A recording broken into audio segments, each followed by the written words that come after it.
जय शंकर. सर्व उपस्थितांचं मनपूर्वक स्वागत करतो. ओम जय शंकर प्रतिष्ठान आणि आत्मकला या दोन्ही संस्थांच्या वतीने आपण कार्यक्रम चालू केलाय. चौथा दिवस आहे. चौथ्या दिवसात 3 दिवसाच्या कार्यक्रमातून अनेक फलश्रुती आपल्याला ग्रुपवर अनुभवायला मिळाल्या. अनेक लोकांना प्रचिती आल्या. काही लोकांनी काही सजेशनही दिल्या. काही लोकांना तिसऱ्या चरणामध्ये अडचण येते, काहींना दुसऱ्या चरणातच अजून अडकलेले आहेत. आणि आज परत आपण चौथ्या ह्याच्यामध्ये चौथा दिवस आहोत. ज्याही कोणाला सूचना प्रत्येकाचं समाधान करण्याचा प्रयत्न त्रिभुवनजी आणि स्वामीजींनी केलेला आहे आणि ग्रुपवर बहुतेक लोक समाधानी झालेले आहेत. मी त्रिभुवनजींना त्यांचे मनापासून स्वागत करतो, स्वामीजींचं स्वागत करतो. आणि आपण सर्व उपस्थित 100 लोक आणि फेसबुकवरचे आणि युट्यूबवर ज्यांनी पण ते जॉईन झालेले आहेत, या सर्वांचं दोन्ही संस्थाच्या वतीनं मी स्वागत करतो आणि स्वामीजींना विनंती करतो की आता आपण कार्यक्रमाला सुरुवात करावी. आणि सर्वांना विनंती आहे की आपले ऑडिओ व्हिडिओ त्वरित बंद करा. जय शंकर. जय शंकर. जय शंकर. जय शंकर. नमस्कार पप्पा. पुन्हा एकदा जयशंकर प्रतिष्ठानचे सर्व कार्यकारी सहभागी या संकल्पनेत ज्यांनी श्रम घेतले त्या सगळ्यांचं मनपूर्वक आभार व्यक्त करतो. खास करून तांत्रिक बाजू सांभाळणे श्रीपाताई आणि श्रीपाद यांचं पण मनपूर्वक आभार. उपस्थित या कार्यक्रमाला जे आता सहभागी झालेत त्या सगळ्या साधकांचं, भक्तांचं, सिद्धांचं मनपूर्वक मी स्वागत करतो. कार्यक्रमाला सुरुवात करण्यापूर्वी काही प्रश्न, मागचे 1-2 प्रश्न आहेत थोडे, ते घेऊन मग आपण ध्यानविधीच्या दिशेने जाऊया. एक प्रश्न असा आलाय की सद्गुरु शंकर महाराजांच्या शंकर गीता 2दा पारायण केलं, पण ते पारायण केल्यानंतर शंकर महाराज स्वप्नात येऊन मार्ग दाखवतात, पण मला 2 वेळा पारायण करून देखील अजून त्यांचं दर्शन झालं नाही किंवा मदत मिळाली नाही किंवा स्वप्नात ते आले नाही, असं एक प्रश्न आहे. तर सर्वात आधी हे समजून घ्या की हे पारायण जे आपण करतो महाराजांचं, तर ह्याच्यामध्ये ही पद्धत का विकसित केली गेली की जेणेकरून ज्याला तुम्ही पारायणाला बसता त्याला एक जागा निश्चित करता, त्या जागेवर तुम्ही पारायण करत असता. आता पारायण करत असताना शारीरिक पातळीवर तुम्ही एका ठिकाणी स्थिर झालेले असता, म्हणजे तुम्हाला एका जागी बांधून ठेवण्याचं प्रक्रिया त्या पारायणामार्फत केली जाते. पारायण असो, पोथी पुराण असो, जे काय असेल त्याची तांत्रिक गोष्ट हीच आहे. त्याच्या मागचं विज्ञान आहे की तुमचं शरीर एका जागी स्थिर राहावं. पण मला हे माहिती आहे की तुझा. दुसरी गोष्ट, ज्या वेळेला तुम्ही पारायण करत असता त्यावेळेला तुम्ही त्या पोथीतल्या त्या पारायणांमधल्या शब्दांचं वाचन करत असता, म्हणजेच तुमचं मन तिथं केंद्रित झालेलं असतं. मनाला आणि शरीराला एका ठिकाणी बांधून ठेवण्याचं ते प्रक्रिया आहे. आता ह्याच्यामध्ये अजून 3 गोष्टी महत्वाच्या आहेत. एक तर शंकर महाराजांचं पारायण करायचं आणि त्या पारायणमधनं तुम्हाला काहीतरी फलप्राप्ती पाहिजे असेल, पण जर तुम्ही फलप्राप्तीसाठी म्हणून पारायण करत असाल तर तुमचं लक्ष फलावर जास्त आहे आणि पारायणच्या समग्रतेवर नाहीये, याचा असा अर्थ होतो. कारण तुमची शंकर महाराजांबरोबर असलेली जी काही ओढ असेल, भक्ती असेल, श्रद्धा असेल, ती परिपूर्ण असली तरच त्या पारायणातून मिळणारा तुम्हाला जो काही लाभ आहे तो मिळू शकेल. जर तुमचं काहीतरी आंतरसंबंधच जुळलेला नाहीये, तुमचं काही त्याच्याबरोबर महाराजांबरोबरच नाळ जुडलेलीच नाहीये, आणि फक्त एक फळ तुम्हाला ते प्राप्त करायला, तुम्हाला कुठली समस्या संकट त्याचं मदत त्याचं निवारण करण्यासाठी म्हणून तुम्ही पारायण करत असाल तर त्या पारायणाला काही अर्थ नाहीये. पारायण करताना ती श्रद्धा आणि समग्रता भाव ती पण पाहिजे ना त्यात. म्हणजे तुम्ही समग्रतेने त्या भावनेने महाराजांच्या श्रद्धा प्रगाढ असेल तर त्या पारायणातून तुम्हाला लाभ मिळू शकेल. म्हणजे समजा एक पूर्ण अंधारा रूम बंद आहे, सगळे दरवाजा खिडक्या बंद आहे, पूर्ण अंधारात तुम्ही राहताय आणि तुम्हाला प्रकाश पाहिजे. तर प्रकाश मिळवायचा असेल तर पहिला दार खिडक्या काहीतरी उघडावं लागेल तुम्हाला. बंद ह्याच्यामध्ये तुम्ही राहताय आणि तुम्ही म्हणताय की मी खूप प्रयत्न करतोय पण अंधार जातच नाही, अंधार जात नाही. अंधार जाण्याच्यासाठी आधी तुम्हाला दिवा तर पेटवावं लागेल, खिडक्या तर उघडावं लागेल. या सगळ्या प्रक्रियासाठी हे पारायण किंवा हे ध्यान विधी वेगवेगळे जे काय असेल ते त्याच्यासाठी आहे. या तुमच्या प्रश्नावरनं एक गोष्ट लक्षात आली आहे की तुम्ही 2 वेळा पारायण केला पण महाराजांनी स्वप्नात येऊन काय मार्गदर्शन केलं नाही असं तुम्ही म्हणताय. पण तुम्हाला जर त्यांचं खरंच स्वप्नात दर्शन, मी तर स्वप्नात काही प्रत्यक्षात पण येऊन महाराज तुम्हाला दर्शन देऊ शकतात आणि तुम्हाला तुमचं संकटात किंवा तुम्हाला मार्गदर्शन करू शकतात. कारण भौतिक शरीरात सगळे नियम आपल्याला लागू आहेत, आपण शरीरात राहतोय. महाराजांसाठी पदार्थाचे नियम, प्रकृतीचे नियम त्यांना लागू होत नाही. त्यामुळं असं पण होऊ शकेल की ते प्रत्यक्षात तुम्हाला दर्शन देऊ शकतील, ह्याच्यात चमत्कृत होण्यासारखं काही नाहीये. पण तुमचे भाव किती महत्वपूर्ण आहेत ते तर कळायला हवं ना. तुम्ही एक दिवा घरात लागत नाही म्हणून ज्यावेळेला तक्रार करता तर तो बल्ब चालू आहे का आधी बघावा लागतो. बल्ब चालू आहे तरी लागत नाही लाईट तर तुम्ही काय करता, ती वायर बरोबर आहे का खराब झाली आहे ते चेक करतात. त्याची कुठं त्या वायर मध्ये कुठं मध्ये तुटलेली आहे, तो विद्युत प्रवाह खंडित होतोय कुठं ते आधी बघावं लागतं. ते पण जर बरोबर असेल तर तुम्ही स्विच बघता, स्विच खराब झाला नाही, जो प्रवाह चालू करण्यासाठी बंद करण्यासाठी असतो आणि तो जर बरोबर असेल तर तुम्ही तो अख्खा स्विच बोर्ड बघता, त्याच्यामध्ये काही प्रॉब्लेम आहे का. त्याच्यात पण प्रॉब्लेम नसेल तर मेन कनेक्शन मध्ये तुम्ही बघता त्याच्यातनं विद्युत प्रवाह पास होत आहे का नाही. म्हणजे कुठलीही गोष्ट करायची झाली, तुम्ही नाव तर सोडली, नावेत बसला आणि ती किनाऱ्याला बांधून ठेवलेली आहे दोरीने आणि तुम्ही वल्लवताय ती नाव कुठंच जाणार नाही, आहे तिथंच राहणार आहे. त्यासाठी नावेला गती देण्यासाठी तुमची श्रद्धा पण त्या गरजेची आहे. तुमची भक्ती, तुमची श्रद्धा ही ऊर्जा बनून त्या तुम्ही बसलेल्या वाहनाला गती देत असते. तर ह्यामध्ये 2 पारायण काय, जर महाराजांचं दर्शन खरंच घडणार असेल तर 1000 पारायण करायची तयारी तुमची पाहिजे.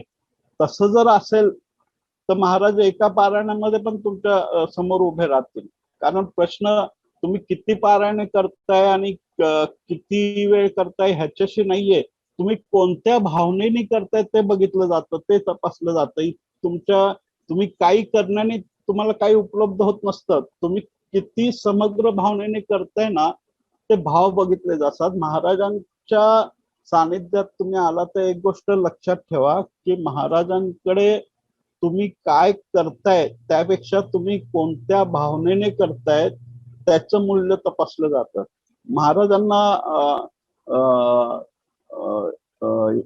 त्यांची कृपा प्राप्त करणं एवढं सोपं काम नाहीये. आपलं गेले मंदिरात दर्शन केलं, पारायण केली, पूजा प्रार्थना केली, एवढं करून तुम्हाला महाराजांचं दर्शन मिळेल असं नाहीये.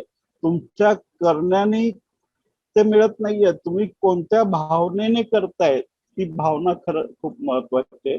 त्यामुळं तुमचं या प्रश्नातनं एवढंच हे स्पष्ट होतं की तुमचं कर्म करण्यामध्ये किंवा ते पारायणामध्ये किंवा त्या ह्याच्यामध्ये तुमचं लक्ष नाहीये, तुमचं लक्ष फळाकडे आहे. ते का मला अजून मिळालं नाही, का आला.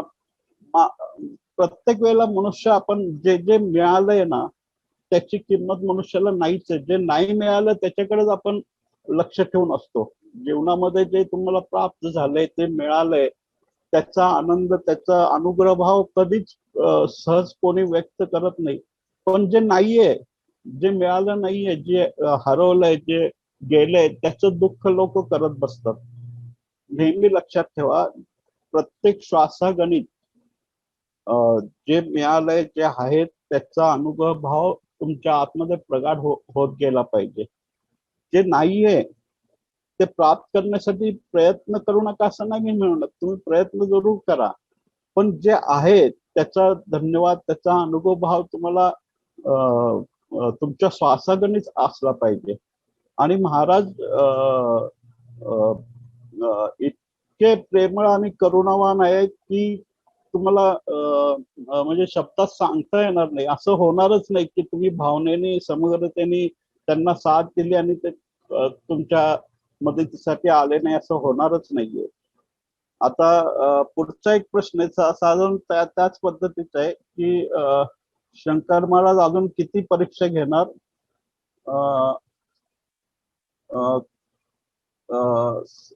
जीवनातले संकट कधी थांबणार.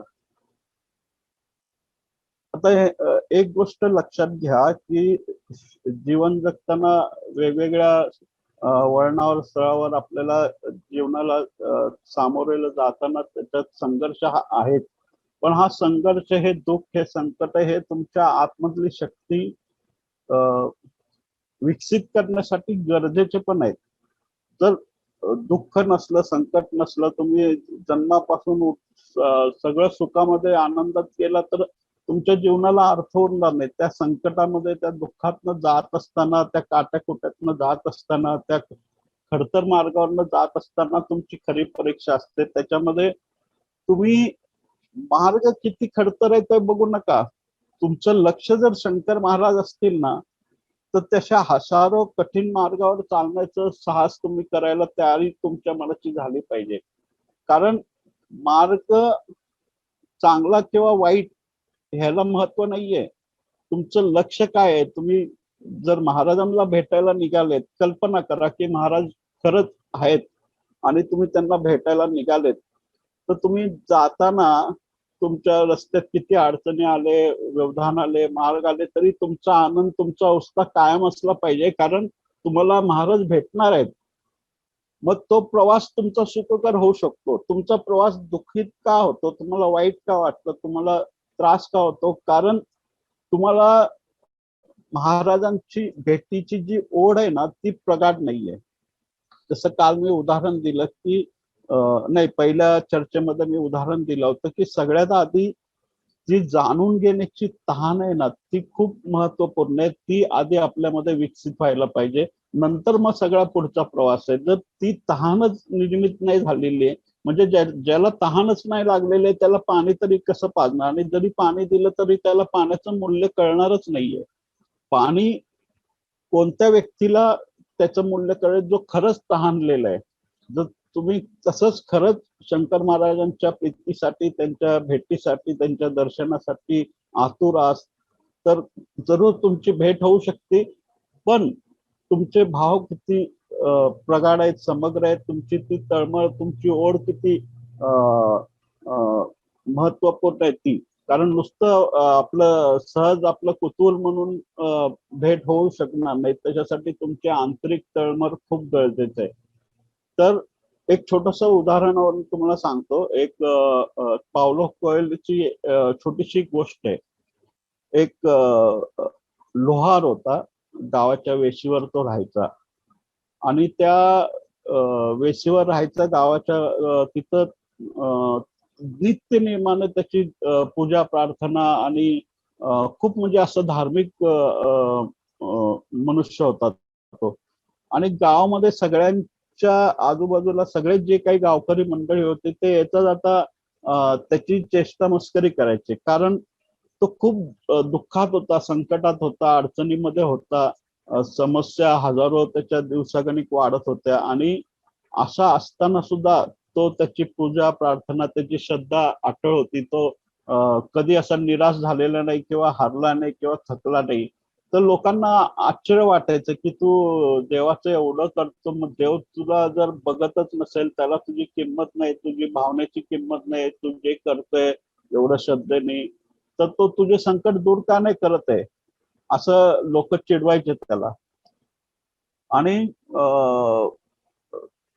बरेच म्हणजे दिवसभरातनं हजार वेळाला कोण ना कोण येणारं जाणारं लोक त्याला त्या गोष्टीवरनं हे करायचे. आणि काही लोक सल्ले पण द्यायचे की अरे बंद कर हे सगळं पूजा पाठ, आणि काय चाललंय तुला, आहे तसंच तू तिथं आहे, तुझे संकट तसेच आहेत, तुझे दुःख तसेच आहेत, तुझे अडचणी तसेच आहेत, तुझे समस्या तसेच आहेत, आणि तरी सुद्धा तू पूजा करतोय, तू देवावर श्रद्धा तुझी अजून तशीच आहे. आता तरी जागावर सोड हे सगळं.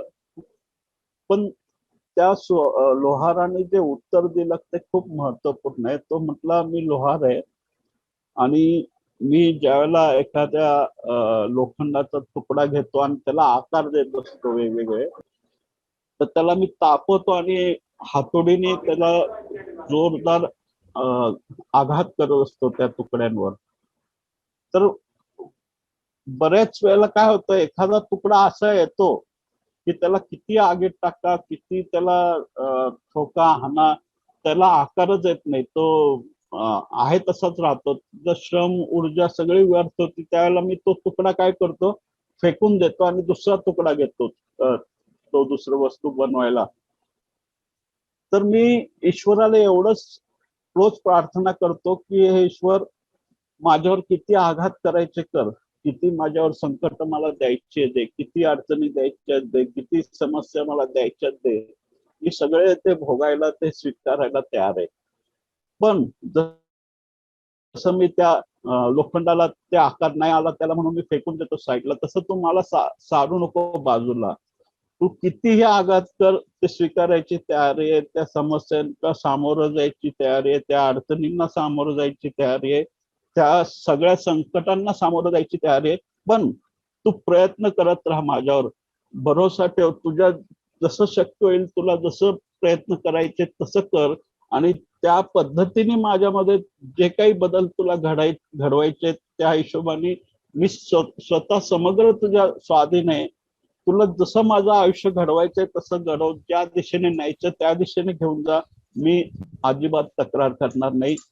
कारण मला माहित आहे की हे जे काही चाललंय, ज्या ह्याच्यातनं मी चाललोय, हे सगळं माझ्यासाठी आहे, मला विकसित करण्यासाठी, माझ्यावर संस्कार करण्यासाठी, माझ्यातले आंतर जगामध्ये जे काही असेल ते रहस्य ते जाणून घेण्यासाठी, ते प्राप्त करण्यासाठी, या सगळ्या गोष्टी आहे. मी तुला कशी काय तक्रार करू तुझ्याबद्दल, माझ्या मनामध्ये तुझ्याबद्दल कुठली तक्रार येऊ शकत नाही, जन्मूच शकत नाही.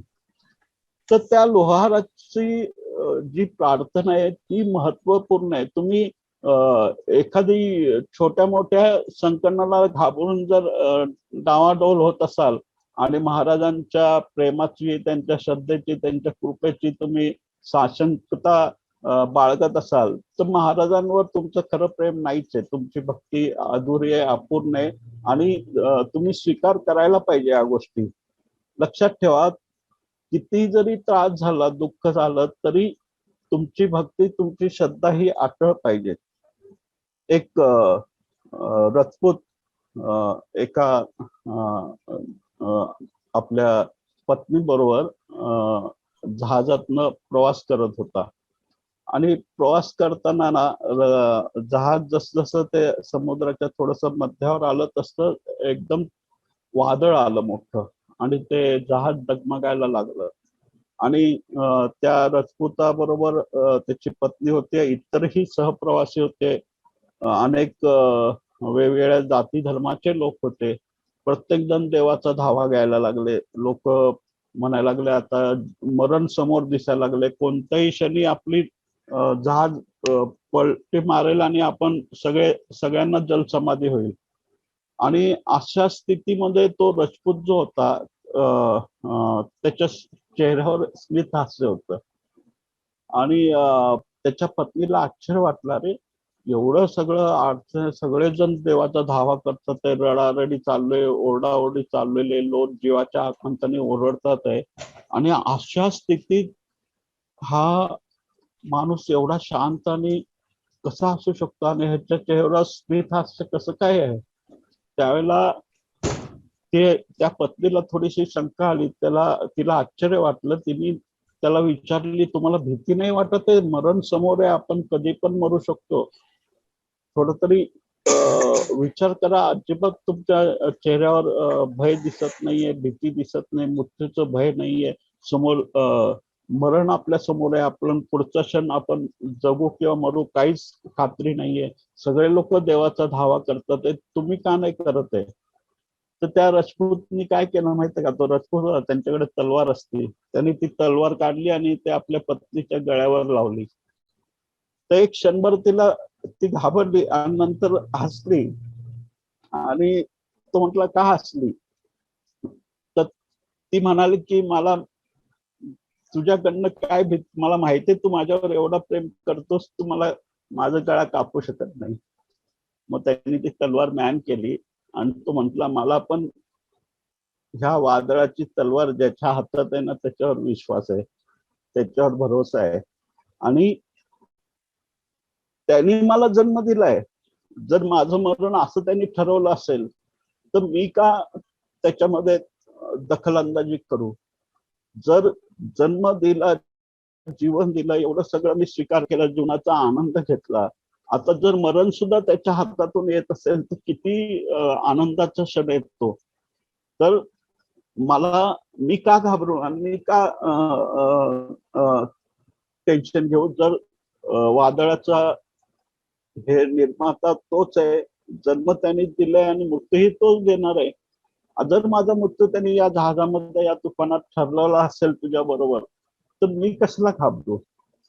विचार करा, तुमची श्रद्धा इतकी प्रगाढ असायला हवे की किती जरी झालं तरी महाराज आहेत आपल्या सोबत, त्यांची सोबत आहे आपल्याला, त्यांची साथ आहे, त्यांची ऊर्जा आपल्या सोबत आहे. याबद्दल तुमच्या मनात जर संदेह असेल तरच या गोष्टी निर्माण होतात. लक्षात ठेवा. पुन्हा एकदा सांगतो की तुमच्या जीवनात आलेल्या संकटांना आणि अडचणींना मार्गी लावण्यासाठी म्हणून महाराजांचं केवळ तुम्ही काय करत असाल तर करू नका, तर सोडून टाका, त्याला काही अर्थ नाही. हा, महाराजांच्या प्रती तुमच्या मनात प्रेम आहे, त्यांच्याबद्दल तुमच्या मनात भक्तीचा भाव आहे, असं काय असेल आणि ते सच्च असेल, प्रामाणिक असेल, तर खरंच या गोष्टीचं तुम्हाला हे अजिबात अडचण वाटली नाही पाहिजे. तुमची भक्ती, तुमची श्रद्धा प्रगाढ असेल तर अशा हजारो संकटांना तुम्ही पार करून जाऊ शकता. महाराज सोबत आहेत ना, कशाला काळजी करताय तुम्ही? आता पुढच्या प्रश्नाकडे जाऊ आपण.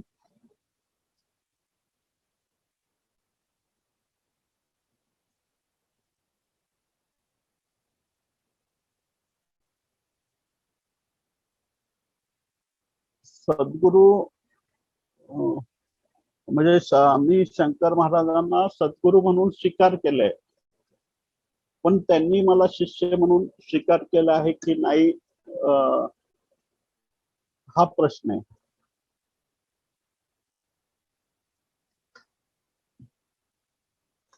एक गोष्ट लक्षात ठेवा, सद्गुरूला ओळखणं एवढं खरं नसतं. आणि तुम्ही सद्गुरू म्हणून जर महाराजांचा स्वीकार केलेला आहे तर ते स्वीकार करण्याच्या आधी तुमच्यामध्ये ती शिष्यत्वाची भावना आहे का नाही ती महत्वाचं आहे. कारण सद्गुरू कोणालाही भेटत नाही. ज्यावेळेला तुम्ही शिष्य म्हणून परिपूर्ण होता त्यावेळेला अस्तित्व तुमचं सद्गुरू म्हणून तुमच्या भेटीला येतो. आणि तो मग कुठल्याही रूपाने येऊ शकतो, कुठल्याही कारणाने, निमित्ताने तो तुमच्या समोर येऊ शकतो. सद्गुरूला तुम्ही ओळखू शकत नाही, सद्गुरू तुम्हाला ओळखतो. त्यामुळे एक गोष्ट मला आठवली आता. एक असंच एक शिष्य होता. म्हणजे जस्ट त्या प्रवासामध्ये त्याने आपलं जीवन प्रयत्न करत होता आपल्या जीवन प्रवासामध्ये की हे जीवनाचं रहस्य काय ते जाणून घेण्यासाठी, ईश्वर म्हणजे काय जाणून घेण्यासाठी, खरंच त्याचं दर्शन होऊ शकतं का, खरंच त्याचं अस्तित्व आहे का, का हे सगळं भ्रम आहे. आणि जे लोक सांगतात आहे की त्याचा अनुभव घेतलेला आहे, त्याचा साक्षात्कार घेतलेला आहे, त्याचं दर्शन घेतलेलं आहे किंवा त्याची अनुभूती झालेली आहे, तर खरंच यांना झाली आहे का, यांचं हे स्वप्न आहे, हे भ्रम आहे, काय आहे. आणि हे शोधून घेण्यासाठी कोणीतरी एक सद्गुरू त्याला हवा होता. कारण सद्गुरू दाखवेल दिशा मार्ग, त्या दिशेने वाटचाल केली तर आपल्याला तो सापडू शकेल. म्हणजे एखाद्या व्यक्तीला खरंच त्या सद्गुरूचा कृपाप्रसाद झालाय, त्याला ती अनुभूती झाली आहे, तर त्याला ते खातं खगळे माहीत असतील तर त्याला सद्गुरू म्हणून जर स्वीकार केलं तर तो आपल्याला त्या सत्यापर्यंत घेऊन जाईल. या आशेने तो युवक वेगवेगळ्या गुरूंकडे जात होता. वेगवेगळे जे समूह होते, शिष्यांचे आश्रम होते, त्या ठिकाणी भेट द्यायचा. आणि प्रत्येक गुरुमध्ये त्याला काही ना काही चुकीचं काहीतरी त्याला सापडायचं आणि तो परत ते सोडून द्यायचा. त्याला वाटायचं हा गुरु योग्य नाहीये. लक्षात ठेवा, तुम्ही कशावरनं ठरवणार की हा योग्य आहे, सद्गुरू आहे किंवा हा अयोग्य आहे. तुमच्यामध्ये अशी कोणती पात्रता आहे, असं कोणती चाचणी आहे की ज्याच्या आधारे तुम्ही घासून तुम्ही ठरवणार की हा खरा सद्गुरू आहे, हा चुकीचा आहे. ह्याची कुठली चाचणी मोजमाप आपल्याकडे नाहीये. आपण आपली ती पात्रता नाहीये. जो व्यक्ती यात्रा ज्यांनी सुरू केली, ज्याला त्या आत्म्यात जगताचं काही माहीतच नाहीये, तर तुम्ही कसं काय ठरवणार की हा व्यक्ती खरंच त्या आत्म्याचं काहीतरी जाणतोय किंवा नाही जाणतोय ते. तर तो युवक प्रत्येक ठिकाणी काय ना काय बघायचा आणि परत यायचा. तो म्हणायचा कदाचित हा सद्गुरू माझ्यासाठी योग्य नसेल. आणि असं करत करत शेवटी त्याला एक शंकर महाराजांसारखा एक सद्गुरू भेटला. आणि त्याच्याबद्दल आजूबाजूला खूप त्याने ऐकलं होतं, त्याच्याबद्दल खूप बोललं जायचं. तर त्याला त्याच्यामध्ये थोडीशी ओढ निर्माण झाली की त्याला असं वाटलं की अरे खात्रीशीर हा आपल्याला त्या मार्गापर्यंत पोहोचू शकेल, आपल्याला नेऊ शकेल त्या इच्छित ठिकाणी. जे सत्य आपण जाणण्याचा प्रयत्न करतोय, ज्या सत्य जाणून घेण्यासाठी आपण धडपडतोय, जी आपली तळमळ चाललेली आहे, ती कदाचित त्या सद्गुरूच्या मार्फत आपली पूर्ण होऊ शकते. म्हणून त्यांनी काय केलं, त्या सद्गुरूंची भेट घेतली आणि त्यांना विनंती केली की मला शिष्य म्हणून स्वीकार करा आणि मला या सत्य काय ते जाणून घेण्याच्या दिशेने मला मार्गदर्शन करा आणि मला त्या वास्तविक सत्याच्या दिशेने कसं मी पोहोचू शकेल त्यासाठी तुमची सोबत करा आणि मला तिथपर्यंत पोहोचवा. तर त्या सद्गुरूंनी सांगितलं, अरे नाही, आता तू अजून तयार नाहीयेस त्या गोष्टीसाठी, अजून बरंच काळ तुला थांबावं लागेल. आता तुला त्या गोष्टी नाही हे करता येणार. जे एखादा हिऱ्याचं पारखे असतात, तर त्यालाच कळतं की हा हा ह्याच्यामध्ये हा हिरा आहे, हा दगड नाही, हा हिरा आहे म्हणून. पण ज्याला हिऱ्याची पारखच नाहीये, त्याच्या हातात तुम्ही दगड दिला काय, हिरा दिला काय, त्याला त्याची किंमत नसणार आहे. किंमत कधी होईल, ज्यावेळेला ते समजण्याची, जाणण्याचं मूल्य पण आतमध्ये विकसित व्हावं लागतं, त्यावेळेला त्याचं मूल्य कळू शकतं. तर तो सद्गुरू सद्गुरूंनी सांगितलं त्या युवकाला की अरे तू अजून तुझी वेळ आलेली नाहीये. तू जसे पाहिजे तशी तहान, तसं प्रगाढ ओढ ते जाणून घेण्याच्या दिशेने तुझ्यात अजून निर्मित झालेली दिसत नाहीये. तर तू अजून थांब थोडं. प्रवास तेव्हाच सुरू होऊ शकतो जाणण्याचा, ज्यावेळेला तुमची शरीराचा कण कण, रोआ रोआ, अणुरेणू, प्रत्येक असं प्रत्येक ह्याच्यातनं तुम्हाला ते जाणून घेण्याची ओढ ती जाणवली पाहिजे. तर त्या सद्गुरूंनी सांगितलं की अरे तू एक काम करतो, अजून नको, थोडं थांब. पण तो खूपच गायवाया करायला लागला आणि खूपच रोज जाऊन त्यांना भेटत होता, विनवणी करत होता. शेवटी ते सद्गुरू म्हटले, "हे बघ, मी आता प्रवासाला चाललेलो आहे आणि या प्रवासामध्ये पाहिजे तर मी तुला सोबत घेईन आणि तू जे सांगतोय त्या दिशेने तुला मदत पण करेल, तुला मार्गदर्शन पण करेल. पण त्यासाठी त्यासाठी काही अटी आहेत. आता मी ज्या प्रवासाला चाललेलो आहे, त्या प्रवासामध्ये मी जे काही करेन, मी जे बोलेन, करेन, जे काही वागेल, जे काही करेन, त्याच्या बाबत तू एक चुकार शब्द पण काढायचा नाही, एक प्रश्न पण विचारायचा नाही. जर तू प्रश्न विचारला, जर तू शंका व्यक्त केल्या, तर त्या माझ्या वागण्या बोलण्यावरनं काही शंका कुशंका किंवा हे काढलंच बाहेर, तर त्याच क्षणाला तुला मी अस्वीकार करेल. तू तुझी वाट बघायची, मी माझ्या वाटेनं जाईल. जर तुला खरंच आहे ओढ आणि जाणून घ्यायचंय, तर या प्रवासामध्ये एक गोष्ट लक्षात ठेव, एक चिक्कार शब्द पण तू उच्चारायचा नाही, एक पण प्रश्न विचारायचा नाही.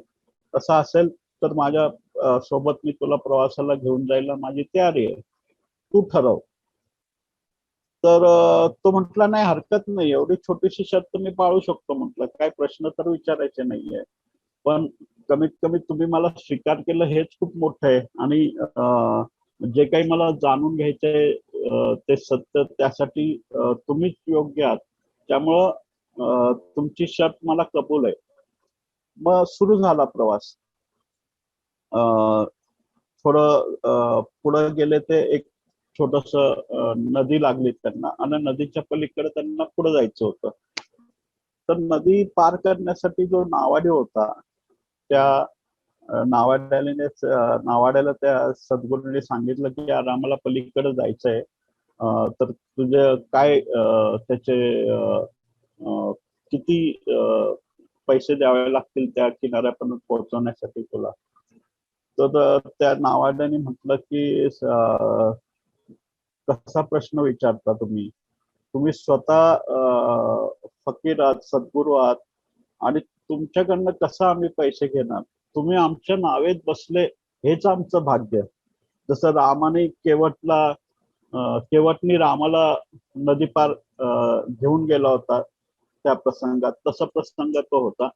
तो पण नावाडी अगदी भक्तिभावाने धार्मिक भावनेने पूजा प्रार्थना करणारा होता आणि त्याला एखादा सद्गुरू त्याचे कपडे फकीर भगवे वस्त्र वगैरे बघून वाटलं की हा नक्कीच त्या धार्मिक यात्रेचा वाटसरू आहे, त्याला त्याच्याकडनं पैसे घेणं चुकीचं आहे.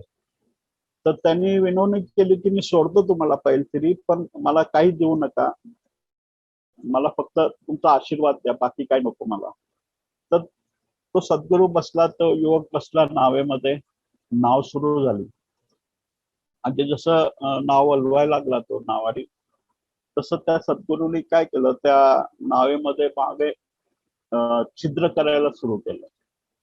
आता तो युवक हे सगळं बघत होता आणि त्याला आठवलं की सद्गुरूंनी सांगितलं तर प्रश्न अजिबात करायचे नाही, विचारायचं नाही, काय मी काय वागतो, बोलतोय, काय करतोय, त्याचं अजिबात हे करायचं नाही. आणि त्याला ही गोष्ट पटली नाही त्या युवकाला की हा धार्मिक मनुष्य सद्गुरू सारखा ज्याच्या वर विश्वास ठेवून आपण त्याच्या प्रवासामध्ये त्याच्या सोबत निघालो आणि हा ज्या नावाड्याने ज्यांनी त्याला मदत केली, ज्यांनी त्याला पैसे पण घेतले नाहीत त्या प्रवासासाठी, त्याच्याच नावाला हा छिद्र करतोय. आणि त्या किनारा येऊस तर त्या सद्गुरूने ते छिद्र पूर्ण केलं होतं. त्यामुळे त्या किनाऱ्यापाशी पोहोचल्याबरोबर हळूहळू पाणी त्या नावेत शिरायला लागलं. आता नदी किनारे उतरले ते दोघं आणि पुढच्या यात्रेसाठी निघाले. पण त्या युवकाच्या मनात प्रश्नाचं काहूर माजलं की हे जे काही कृत्य या सद्गुरूंनी केलं हे चुकीचं आहे. कोणताही धार्मिक मनुष्य असं गुणित आणि असलं कृत्य करू शकणार नाही. ज्या अर्थी हे कर्म ह्यांनी केले, हे कृत्य ह्यांनी केले, ह्याच्यावर भरोसा ठेवणं योग्य नाहीये. हा सद्गुरू म्हणून योग्य नाहीये.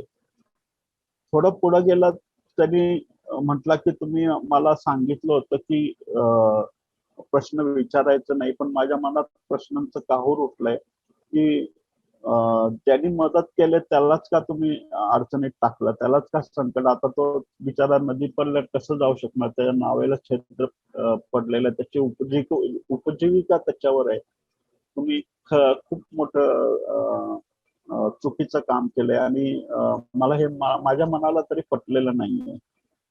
तर सद्गुरू थांबले 2 क्षण. ते म्हटले तुला काय करायचंय, यायचंय प्रवासात पुढं का जायचंय परत. तर त्यांनी विचार केला की आपण आता एवढं निम्मा प्रवासात आलोय, इथनं परत माघारी जायचं, त्यापेक्षा कदाचित हे आपले परीक्षा घेत असतील, असं पण असेल, तो नावडे यांचाच कोणीतरी ओळखीचा असेल आणि आपली परीक्षा घेण्यासाठी कदाचित हे सगळं प्रसंग हात धरून आणला असेल. मग त्यांनी विचार केला की कदाचित असंच काही असेल म्हणून इतक्या लवकर निर्णय घ्यायला नको. तो म्हटला नाही, माफ करा, मला चूक झाली माझी, मी येतो तुमच्यासोबत. मग परत पुढचा प्रवास सुरू झाला. पुढे गेल्यावर त्यांना थोडासा अंधार झाला. ते एका गावात पोहोचले होते. त्यांना वाटलं की आता अंधारामध्ये प्रवास करण्यापेक्षा कुठंतरी थांबू, मुक्काम करू, सकाळ झाली की उजाडलं की मग परत पुढच्या प्रवासाला जाऊ. तर तिथं ते आसरा शोधत होते. कोणी गावामध्ये कोणी त्यांना एक दिवसासाठी आसरा द्यायला तयार नव्हतं. असंच ते विचारत विचारत एका झोपडीपाशी गेले. ते गावाच्या बाहेर छोटीशी झोपडी होती. त्या झोपडीमध्ये 2-3 माणसं होते, कुटुंब होतं एक. तर त्या सद्गुरूने विचारलं की आम्हाला आजच्या पुरतं या तुमच्या झोपडीत आसरा देऊ शकता का तुम्ही? आम्ही फक्त एकच दिवस थांबणार आहोत, रात्री पुरतं. सकाळी उठलं की आम्ही निघून जाऊ, आम्ही आमचं पुढच्या ह्याच्यासाठी. फक्त एक रात्र पुरतं आम्हाला थोडेसे आसरा देऊ शकता का? त्या कुटुंब प्रमुखाला खूप आनंद झाला. तो म्हटला, "अहो, तुमच्यासारखे लोक आमच्या घरात येणार, थांबणार म्हटल्यावर किती भाग्य आहे." आणि त्यांनी बिचारे त्यांच्या पुरतंच जेवण केलं होतं आणि ते गरीब कुटुंब होतं. म्हणजे जेवढं मिळेल तेवढंच त्यांचं भागत होतं. ते जर अन्न शिजवलेलं त्यांनी त्या सद्गुरूला आणि युवकाला दिलं आणि स्वतः उपाशी राहिले. म्हणजे ते एवढं गरीब कुटुंब होतं. पण त्यात त्यांना आनंद मिळत होता की आज कोणतरी चांगलं सद्गुरूला आपल्या झोपडीमध्ये आपण भोजन देतोय, ते आसऱ्याला आलेत, किती आपलं नशीब आहे म्हणून. आणि त्यांनी भोजन वगैरे केलं. त्यांना झोपण्यासाठी त्यांनी सगळी झोपडीत सोय केली. आता त्या सगळ्यांना तिथं हे झोपडी एवढी छोटी होती की सगळे एकत्र त्या कुटुंब त्या झोपडीत मावू शकत नव्हतं. म्हणून त्यांचे जे कुटुंब प्रमुख आहे किंवा ते कुटुंबातले जे मंडळी आहेत ते बाहेर झोपले झाडाखाली आणि युवकांनी त्या सद्गुरूंना त्यांनी ती झोपडी राहण्यासाठी दिली. आणि त्याच्यानंतर त्या सद्गुरूंना राहण्यासाठी ते रात्रभर राहिले, विश्राम केलं त्यांनी आणि सकाळी उठले, त्यांचं स्नान वगैरे आटपून त्यांना धन्यवाद देऊन ते पुढच्या यात्रेसाठी जाणार होते.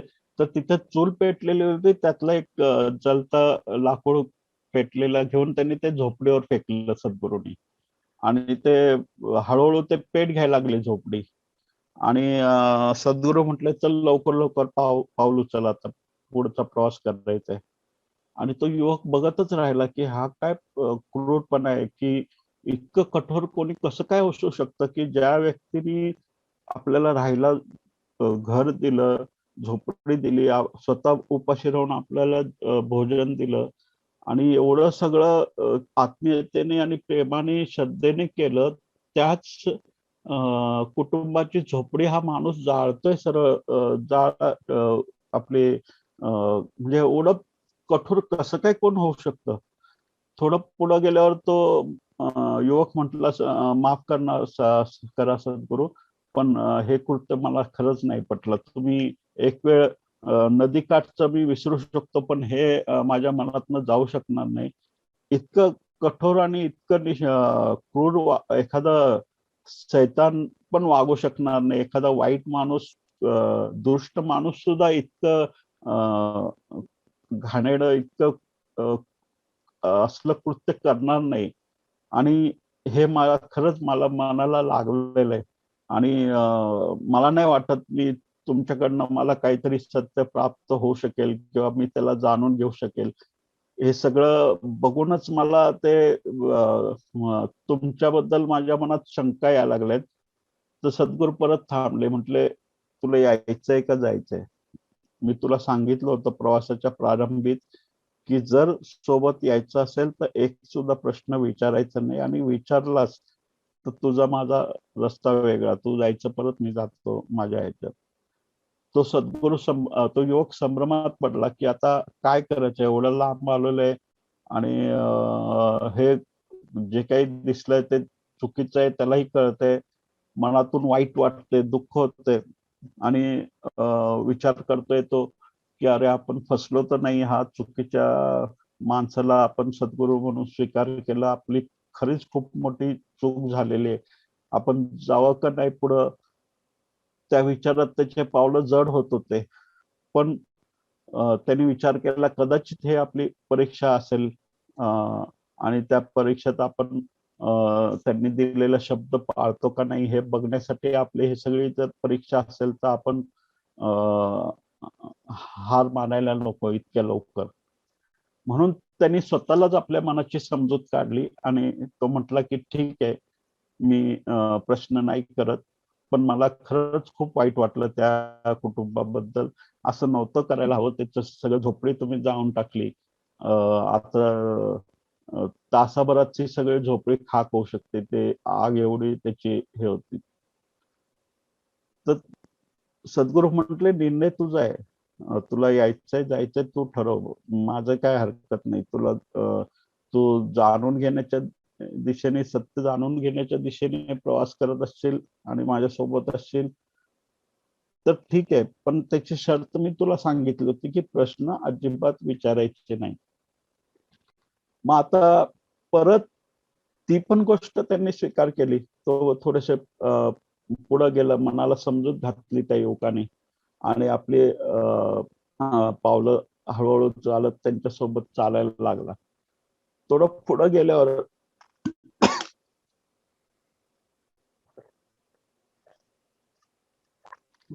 गेल्यावर एक राज्यात त्यांचा प्रवेश झाला. छोटस राज्य होतं आणि त्या राज्यामध्ये त्या राज्याचा जो राजा होता त्या राजाची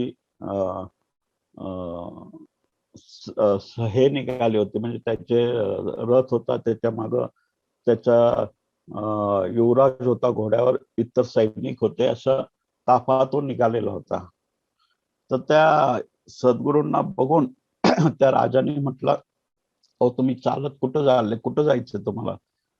तर सद्गुरू म्हटले, अहो खूप लांबचा प्रवास आहे आम्हाला, आम्ही जातो जंगलच्या वाटेने. तर ते म्हटले कमीत कमी निम्म्या वाटेपर्यंत आमच्या सोबत या, जोपर्यंत आमचे घोडे वगैरे आहेत, वाटल्यास आमच्या युवराजांच्या घोड्यावर बसा, तुम्ही कशाला चालताय? तर ते म्हटले की ठीक आहे. मग सद्गुरू चढले घोड्यावर, त्यांच्या समोर त्या राज्याचा युवराज होता आणि हळूहळू तो ताफा निघाला तर सद्गुरूंनी तो घोडा त्याची गती मंद ठेवली. सगळा ताफा पुढे गेला आणि त्यांनी घोडा जंगलात वळवला आणि त्या युवकाला पण त्यांनी इशारा केला चलण्यासाठी. युवक त्यांच्या माग आला. थोडस जंगलात पुढे गेल्यावर त्यांनी त्या युवराजाला खाली पाडलं घोड्यावरनं आणि त्याचा हात मोडला आणि परत पाय पण मोडला त्या युवराजाचा, त्या युवकाचा. आणि त्याला असं विवळत सोडून सद्गुरू पुढे निघाले आणि त्याला म्हटले त्या युवकाला, अरे चल लवकर, आता भरभर पाऊल उचल, आता इथं थांबणं चुकीचं आहे आपल्याला, आता राजाच्या सैनिकाने आपल्याला बघितलं तर तुला इथंच सुळावर लटकवतील. आणि हे सगळं बघितल्यावर तो युवक हैराण झाला. तो म्हटला, अरे आपण किती मोठी चूक केलेली आणि कुठून आपल्याला दुर्बुद्धी सुचली आणि ह्याला आपण सद्गुरू म्हणून निवडलं. हा तर आपल्याला खूप अडचणीत टाकलंय. तर ह्याच्यामुळं आपल्याला सुळावर जायची पाळी आलेली. आणि एक वेळ त्याला विचारायला नको ते सत्य जाणून घेणं, नको ते ईश्वर, पण हा माणूस नको, याच्यापासून कधी एकदा सुटका करता येईल ती केली पाहिजे. हा आपल्याला अडचणीत आणू शकतो. आणि त्यामुळं त्यांनी त्या युवकाने थोडं पुढे गेल्यावर त्या सद्गुरूंना थांबवलं. म्हटलं, माफ करा, मी यापुढे तुमच्या सोबत नाही येऊ शकत. तुम्ही जे काही वागलात, जे कर्म तुम्ही केलेले ते कुठल्याही साधू संतानाला शोभेल असे कर्म नाहीयेत. आणि ते इतके क्रूर आणि कठोर आहेत की माझं मन पिळवटून निघतंय. आणि माझं मन खूप म्हणजे असं बेचैन झालेलं आहे की मी किती मोठा चुकीचा निर्णय घेतला आणि कुठून मला ही दुर्बुद्धी सुचली आणि तुमच्या सोबत सोबत मी निघालो, तुमच्यावर भरोसा ठेवून, तुमच्यावर विश्वास ठेवून. नाही, मला हे शक्य नाहीये. आणि तुम्ही हे जे भगवे वस्त्र परिधान केलेत ना आणि हे सद्गुरू म्हणून फिरताय ना, हे सगळं टाकून त्या लायकीचे, त्या पात्रतेचे तुम्ही नाही आहात.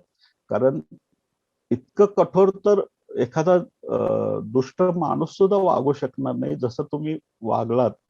आणि मला माझ्या आयुष्यात मला पश्चाताप होतोय की किती मोठा चुकीचा निर्णय मी घेतलाय. आणि कुठून मला दुर्बुद्धी सुचली की तुमची भेट झाली आणि मी तुमच्यावर विश्वास ठेवला आणि तुमच्यावर विश्वास ठेवून इतका लांबचा प्रवास केला. पण झाली ती चूक, बास झाली. आणि इथून पुढे मला तुमच्याकडनं ना सत्य जाणून घ्यायचंय, ना ईश्वर जाणून घ्यायचंय, ना तुम्ही मला हवेत सद्गुरू म्हणून. तुम्ही माफ करा. तुम्ही आतापर्यंत तुम्ही म्हणत होता की तू तुझी वाट बघ, मी माझी वाट. जर शर्त तुटली, आट तुटली तर मी आता तुम्हाला सांगतो की मला तुमच्या अटी पण नको आणि तुम्ही पण नको. तुम्ही जा तुमच्या मार्गाने, मी चाललो माझ्या मार्गाने. आतापर्यंत तुम्ही मला म्हणत होता जा तुझ्या मार्गाने, आता मी तुम्हाला सांगतो तुम्ही जा तुमच्या मार्गाने आणि मी जातो माझ्या मार्गाने. आणि असं म्हणून तो निघाला लपत छपत कसं तरी त्या जंगलातनं बाहेर आला. तर ज्या राज्यातनं तो राजा प्रवास करत होते, तर असं वाटत होतं की काहीतरी सण आहे.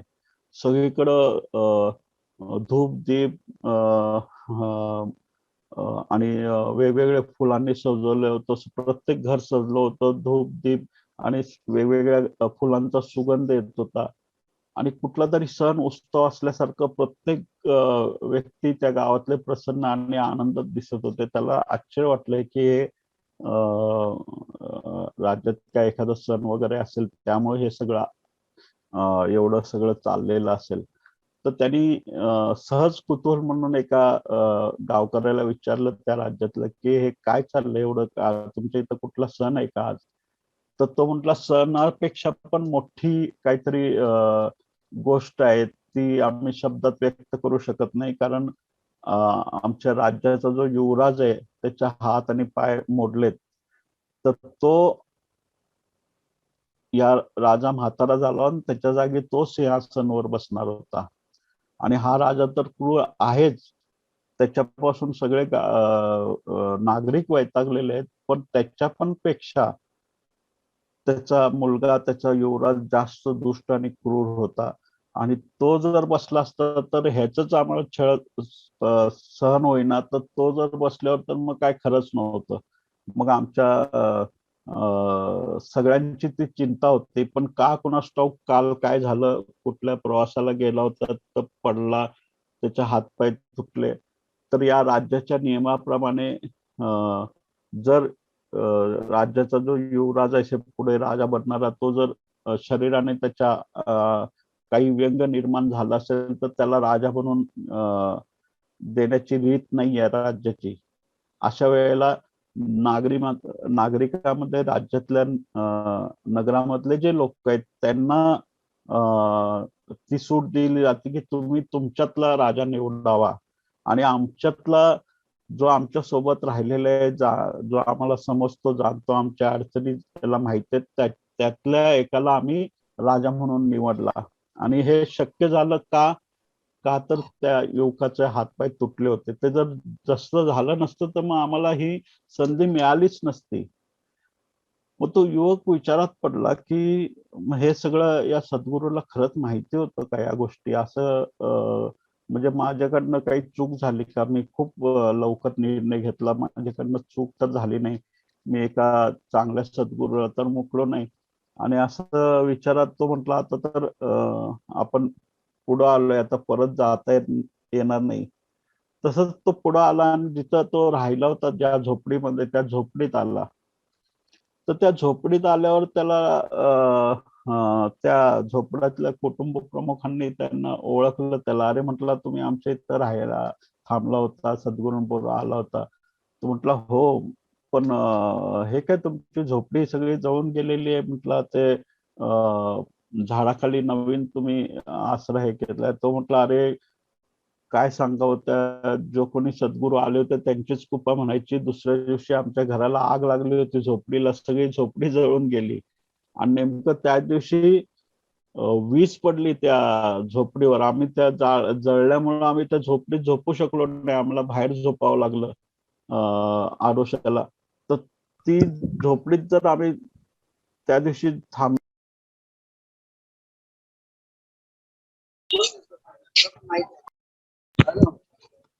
ऑडिओ बंद झालाय स्वामीजी आपला.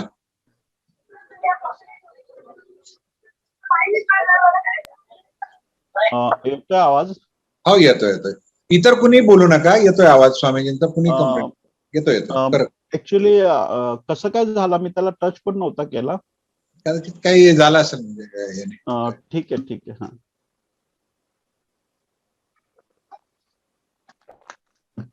आणि त्या झोपडीतल्या प्रत्येकाने त्याचे आभार मानले की त्या दिवशी तुम्ही राहिला होता, तुमच्या कृपेमुळे आमच्या सगळ्यांचे जीव वाचले. दुसऱ्या दिवशी आमची झोपडी जळाली, पण ती झोपडी जळाल्यामुळे आम्हाला झोपडीत झोपता नाही आलं, आम्हाला बाहेर झोपावं लागलं आडोशाला. आणि त्याच रात्री तिथं वीज पडली होती त्या झोपडीवर. आणि जर आम्ही झोपलो असतो तर आमच्यातलं कोणीच तिथं जिवंत राहिला नसता. त्या युवकाला परत प्रश्न पडला की अरे म्हणजे सद्गुरूंनी जे केलं ते योग्यच केलं, त्यांनी कुटुंबाचे जीव वाचवले. पण आता तो खूप पुढे आला होता, त्याला वाईट वाटलं की आपण खूपच लवकर निर्णय घेतला, आपण थोडं थांबायला होतं. इतक्या लवकर आपण हा निर्णय घ्यायला नव्हता होता या सद्गुरूंना सोडण्यासाठी. पण आता काय करणार, इतक्या पुढे आल्यावर. मग थोडं अजून पुढे गेल्यावर त्यांनी त्या नदी किनारी आल्यावर त्या तिथं तोच नावाडी होता. तर त्यांनी विचारलं त्यांना, तुम्ही ओळखला का? आम्ही त्या दिवशी तुमच्या नावेत बसून आलो होतो, तुम्ही आम्हाला इथं सोडलं होतं, माझ्याबरोबर सद्गुरू होते. तर तो हो म्हटलं, हा ओळखलं म्हटलं तुम्हाला, बरं झालं म्हटलं, त्या दिवशी रात्री मला परत जाताच आलं नाही, कारण नावेला छिद्र पडलं होतं म्हटलं. आणि नेमकं 4 दरोडेखोर ती नाव घेऊन आमचं गाव लुटायला निघाले होते. पण त्या नावेला छिद्र पडल्यामुळे ते नाव त्यांना माहिती नव्हतं, ते बुडाले तिथं. आणि काही जे वाचले त्यांना गावकऱ्यांनी पकडलं. पण त्या नावेच्या छिद्रामुळे ते एक मोठं संकट गावावरचं टळलं. ते दरोडेखोर 2 मेले, 2 सापडले आणि गावकऱ्यांनी त्यांना शिक्षा केली. पण त्या दिवशी जर ती नाव बरी असती, त्याला छिद्र पडलं नसतं, तर कदाचित ही मोठं संकटापासून आम्ही वाचलो नसतो. तर त्या ईश्वराची, देवाची कृपा आहे की त्यांनी आम्हाला या ह्याच्यातनं वाचवलं. मग त्यावेळेला त्या युवकाला लक्षात आलं की आपण ज्या सद्गुरूला नाकारलंय आणि ज्याला आपण आवड ठेवली, ज्याच्याबद्दल आपण शंका व्यक्त केली, बद्दल आपण अनेक तो किती दुष्ट आणि कठोर आणि पाषाण हृदयी आहे अशा पद्धतीने त्याच्यावर आरोप केले. पण त्याच्या प्रत्येक नकारात्मक कृत्यामध्ये काहीतरी सकारात्मक गोष्टी दडलेल्या होत्या. तसंच आपल्या पण जीवनामध्ये येणारे जे कठीण प्रसंग असतात मध्ये सद्गुरू ज्यावेळेला आपल्याला त्या प्रसंगाला सामोरे जावं लागतात, आपल्याला वाटतं की हे वाईट घडतंय, चुकीचं आहे. आपण दरवेळेला आपण काय करतो माहितीये का, की आपण म्हणतो की हे व्हायला नाही पाहिजे, असं व्हायला पाहिजे. म्हणजे आपण ठरवतो काय चूक आणि काय बरोबर.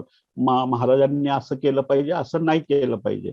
आणि हे महाराजांना कळत नाही का, हे का असं करतात आहे महाराज, का असं यातना देतात आहे, का असं त्रास देतात आहे, का असं कष्ट देतात आहे. म्हणजे तुम्ही महाराजांवर संदेह व्यक्त करताय. आणि ज्या वेळेला तुम्हाला त्या सगळ्या प्रसंगातनं सद्गुरू नेत असतात, त्यावेळेला त्याची एक दुसरी बाजू पण असते, ती तुम्हाला माहित नसती. ते केवळ सद्गुरूच जाणतो. आणि त्यामुळं बऱ्याच वेळेला असं होतं की काही जीवनामध्ये आपल्या नकारात्मक घटना घडून गेलेल्या असतात, ज्याचा आपल्याला आघात झालेला असतो, ज्याचा आपण फार हवालदिल झालेला असतो. पण थोडं पुढं गेल्यावर आपल्याला कळतं की अरे, ते जे घडलं होतं ते आपल्या फायद्यासाठीच होतं. ते आपल्या अ, अ, अ, अ, सुखासाठी, समाधानासाठी, आपल्या यशस्वीतेसाठी, आपल्या सफलतेसाठी ही गोष्ट गरजेची असते. प्रत्येक हार ही हार नसते आणि प्रत्येक असफलता ही असफलता नसते. प्रत्येक असफलतेमधनं आपण काहीतरी धडे घेतले पाहिजे. प्रत्येक अपयशामधनं आपण काहीतरी शिकलं पाहिजे.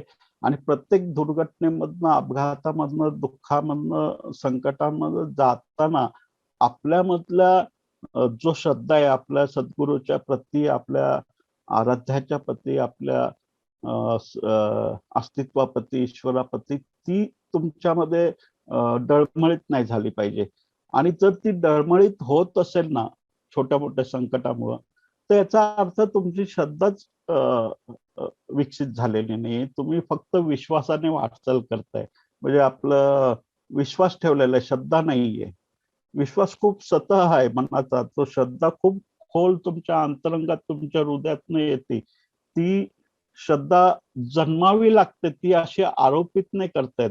असं कोणाला सांगितलं की तुम्ही श्रद्धा ठेवा आणि तुम्ही श्रद्धा ठेवता, असं होत नाही. श्रद्धा ही तुमच्या आत्मबीजातनं उमलते, ती अशी आरोपित केली जात नाहीये. त्यामुळं ज्या वेळेला तुमच्या पण आतमधून शंकर महाराजांच्या प्रती ते आत्मबीज उमलेल, ती श्रद्धा विकसित होईल, ते फूल उमलेल, तरच या प्रवासात तुमचा सगळा पाठपुरा होऊ शकेल. तुम्ही विचारताय मी सद्गुरूंना स्वीकार केलंय, पण त्यांनी मला स्वीकार केलं का नाही. त्यांनी स्वीकार करू दे, अस्वीकार करू दे, तुम्ही स्वीकार केलंय ना, मग तुम्ही त्या पद्धतीने तुमचं तन मन धन सगळं त्यांना अर्पण करा ना. तुम्ही का शंका कुशंका घेता की त्यांनी स्वीकार केलं की नाही, त्यांनी स्वीकार केलं तरी ते तुमच्या, अस्वीकार केलं तरी तुमच्या आतमध्ये ती त्या पद्धतीची श्रद्धा विकसित झाली पाहिजे. तुम्ही फक्त आपलं करायचंय म्हणून उपयोग नाही, मग त्याला काहीच अर्थ उरणार नाही. ही अशी डळमळीत श्रद्धा महाराजांसमोर नाही टिकू शकत तुम्ही.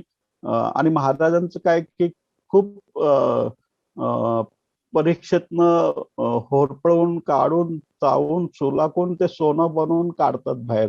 त्यामुळं आगीत जळायची तयारी असेल, होरपळायची तयारी असेल, तर मग या महाराजांकडं. पण जर तुम्ही म्हणाल की नाही, मला काही चटका पण नाही लागला पाहिजे, पण मी सोनं झालं पाहिजे, असं होत नाही. जळावं तर लागतं. सोन्याला पण कितीतरी अग्नीमध्ये जळल्यानंतर ते शुद्ध होतं. आणि तुम्हाला शुद्ध तर व्हायचं, सोनं बनायचंय, पण जळायचं तर नाहीये. त्या संकटाला सामोरं तर जायचं नाही. असं करून कसं चालेल? जर खरंच तुमचं महाराजांच्या वर श्रद्धा असेल, प्रेम असेल, त्यांचं खरंच ते श्रद्धाबीज तुमच्या आत्म्यानं उमललं असेल, तर हा प्रश्न तुमच्या मनात राहिलाच नाही पाहिजे. तर मला वाटतं आपण प्रश्न आजच्या इथंच थांबूया. आता पुढच्या चरणावर आपण जाऊ. आपण विचार ध्यानाच्या ह्याच्यावर येऊया. आणि अजित, जर वेळ संपत आला तर मला सांग, म्हणजे थांबायचं. नक्की नक्की. काय विवेचनच इतकं सुंदर रीतीने चाललंय. म्हणजे आपला मूळ विषय भले मी तर समजेल की आजचा उद्या झाला तरी हरकत नाही, पण या फ्लो मध्ये कुठेही हे नाही. साक्षात महाराज बोलतायत, अनेकांच्या मनातील सर्व प्रश्नांची उकल होतीये. हा 12वा अध्याय आमच्यासाठी चालू आहे. तर आपण कंटिन्यू करा. जर वाटलं मध्ये संपत आलं तर मी आपल्याला तसा अवगत करायला लागेल. ओके, ठीक आहे. या निमित्ताने एक गझल मला आठवली, अजितनेच सुचवली होती ती. ये जिंदगी आज जो तुम्हारे बदन के छोटी बड़े नसों में मचल रही है, तुम्हारे पैरों से चल रही है. ये जिंदगी आज तुम आवाज बन के तुम्हारे लफ्जों में ढल रही है. मला वाटतं ती आहे आपल्याकडे. शिल्पाताई शेअर करू शकाल का आपण लिरिक्स त्याचं? आपण काल म्हटलं तर आवडली म्हणून मी ती मुद्दाम म्हटलं होता. हाँ, ये जिंदगी आज जो तुम्हारे बदन के छोटे बड़े नसों में मचल रही है. हे जे जीवन आहे, हे जे जिंदगी आहे, हे जे चैतन्य आहे तुमच्या आतमधलं, तेच शंकर आहे. तुम्हारी छोटी बड़ी नसों में मचल रही है. तुमच्या रक्तातल्या नसा नसामध्ये प्रवाहित होणारा जो रक्त प्रवाह आहे, तो चैतन्य जे आहे ते शंकर महाराज आहे.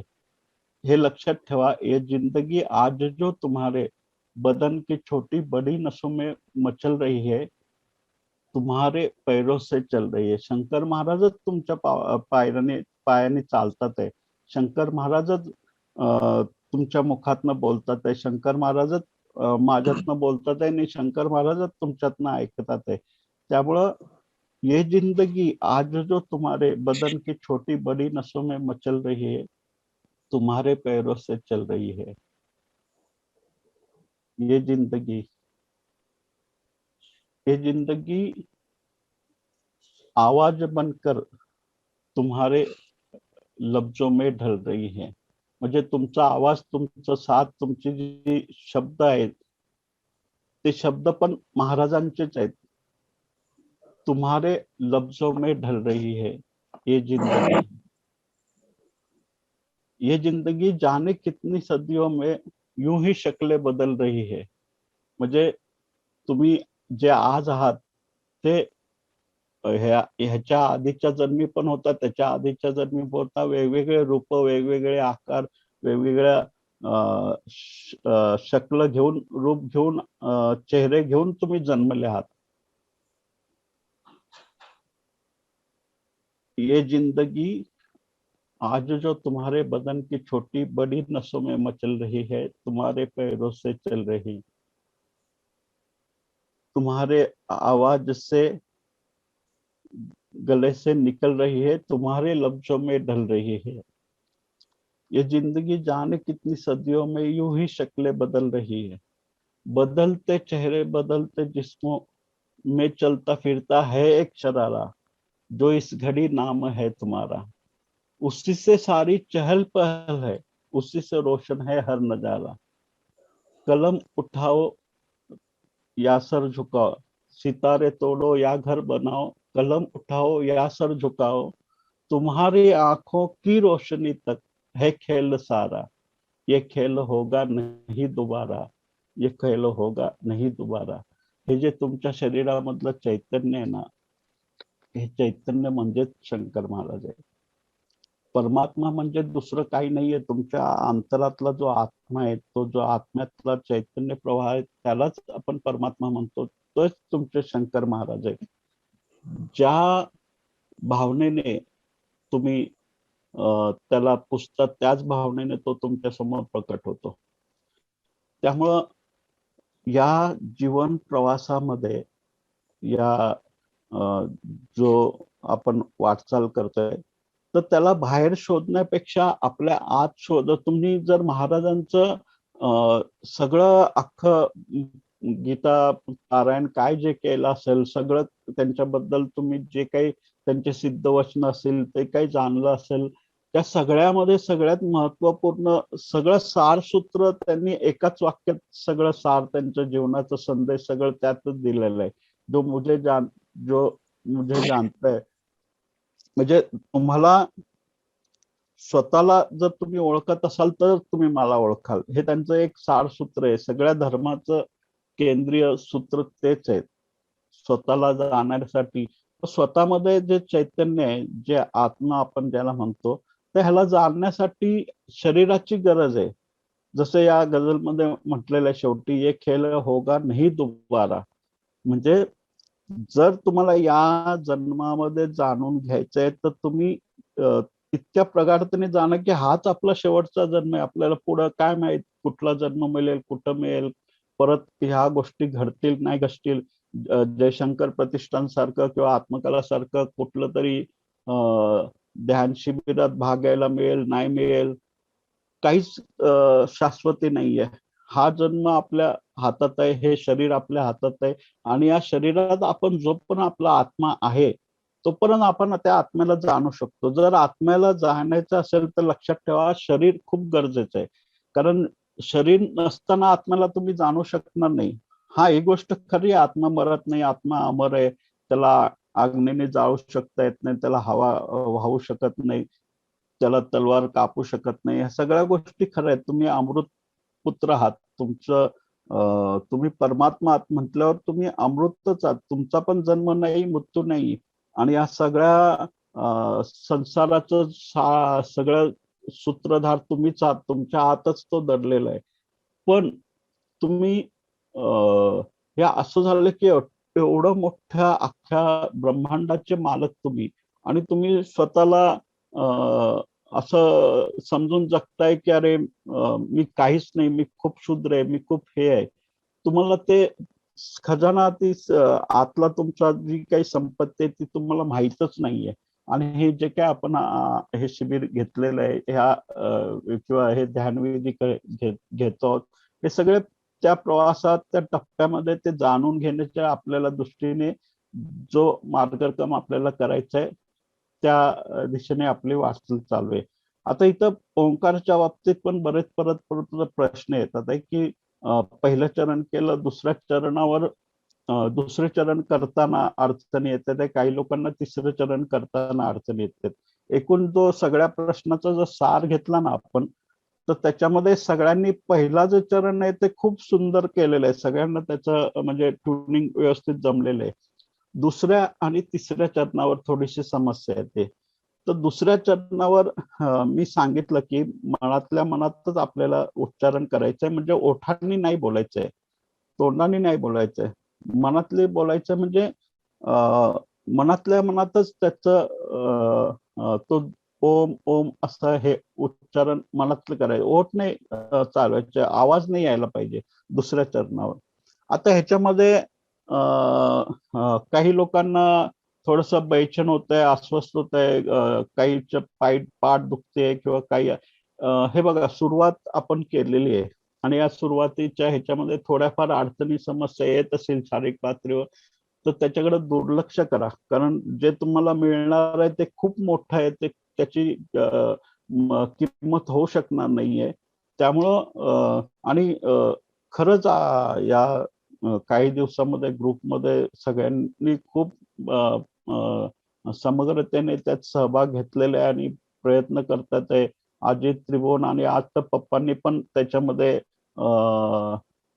त्या म्हणजे प्रात्यक्षिकमध्ये अनुभवामध्ये तुम्ही जावं या तळमळीने त्यांनी पण एक प्रयास सुरू केलेला आहे. मोटिवेशन त्यांचं पण चालू आहे. तर या सगळ्या ह्याच्यामध्ये आपल्याला त्या अनुभवातनं जर जायचं असेल तर ह्या छोट्या मोठ्या जे तक्रारी आहेत शारीरिक पातळीवरच्या, त्याच्याकडे थोडं दुर्लक्ष करा. कारण कसं आहे, आपलं व्यवस्थित बसायला यायलाच कमीत कमी 7-8 दिवस लागतात. की जसं स्थिर सहज आसनामध्ये बसायला एक 7-8 दिवस लागतात. त्याच्यानंतर हळूहळू ते ट्युनिंग येतं. त्यामुळं आणि मन हे चंचलच असतं, मनामध्ये असंख्य विचार येत असतात, ते हे येतच असतं, तो अस्थिर असतो. त्यामुळे दुसऱ्या चरणावर मनाच्या पातळीवर ज्यावेळेला तुम्ही करायला जातात तर साहजिक आहे की मन तुमच्यावर मालकीयत गाजवत असतं आणि तुम्ही मनाला ताबा मिळवण्याला चाललात, त्याचं अस्तित्व धोक्यात आल्यावर तो कसं काय स्वस्थ बसेल? तो बेचैन होणारच, अस्वस्थ होणारच. त्यामुळं त्याच्याकडे दुर्लक्ष करा. तुम्ही तुमचा प्रवास चालू ठेवा, तुमची साधना चालू ठेवा. तुम्ही समग्रतेने ते करण्याचा प्रयत्न करा. त्याच्यामध्ये अं, अं, मन मन बेचैन असणारच सुरुवातीला. ह्याच्या म्हणजे पहिल्या काही दिवसामध्ये थोडस ही अडचण येईल तुम्हाला, पण जर सातत्य ठेवलं तुम्ही तर हळूहळू त्याचं लयबद्धता, ती त्रास देण्याचा जो प्रभाव आहे, बेचैनी, अस्वस्थता, ती हळूहळू कमी होत जाईल. आणि मग ती ट्युनिंग तुम्ही तिसऱ्या चरणावर झाला. आता तिसऱ्या चरणावर ज्यांना त्रास होतोय ना, त्यांना कसं आहे की आपल्याला शांती कधी अनुभवलेलीच नाही आपण एवढी, आणि आपण प्रथमच प्रयत्न करतोय. तर ज्याला आपण डोळे बंद करून समग्रतेने तो नाद ऐकायचा प्रयत्न करतो. मी सांगितलं की आपल्याला आरोपित करायचं नाहीये, जो काही नाद असेल तो आपल्याला ऐकायचा आहे. मग त्या प्रक्रियेमध्ये ना, जर ऐकू काही लोकांनी असं सांगितलं की बाहेरचा आवाज ऐकू येतोय, आतलं काही येत नाहीये. तुम्ही जिथं लक्ष घेऊन जावाल तिथला आवाज ऐकू येईल तुम्हाला. तुमचं लक्ष बाहेर गेलं तर बाहेरचा आवाज लक्ष येईल. आणि जर गेलं चुकून तर अपराध भाव बाळगायची गरज नाही, काही वाईट पाठवून येण्याची गरज आहे. लक्षात आलं तुम्हाला, परत प्रयत्न करा आपल्या आतला आवाज ऐकण्यासाठी. थोडं हळूहळू त्याच्यामध्ये लयबद्धता येईल. आणि ही एकच विधी नाही, अजून आपण बरेच विधी घेणार आहोत. पण कमीत कमी ही विधी जर तुम्हाला जड असेल तर कदाचित पुढची कुठली तरी विधी आपण घेणार आहोत, ती तुम्हाला सोपी जात असेल तर ती करू शकता. म्हणजे प्रत्येकाला कसं, एखादं वाहन, 4-5 वाहन आपण तुम्हाला चालवायला शिकवले, त्यातलं तुम्हाला जे आवडलं त्या वाहनावर तुम्ही तुमचा पुढचा प्रवास करायचा आहे. त्यामुळे हे जर तुम्हाला अवघड जात असेल, आणि काही एक प्रश्न असा पण होता की पहिलं चरण व्यवस्थित झालं आणि दुसऱ्या चरणालाच तो नाद ऐकवा यायला लागला मधला, आतला. तर मग तसं असेल तर ते खूप सोपी गोष्ट झाली ना. तुम्ही डायरेक्ट फर्स्ट वरनं टॉप गिअरलाच गेले तर तिसरं चरणच सुरू झालं. मग मनाच्या पातळीवर जर नाही झालं तर काय हरकत आहे?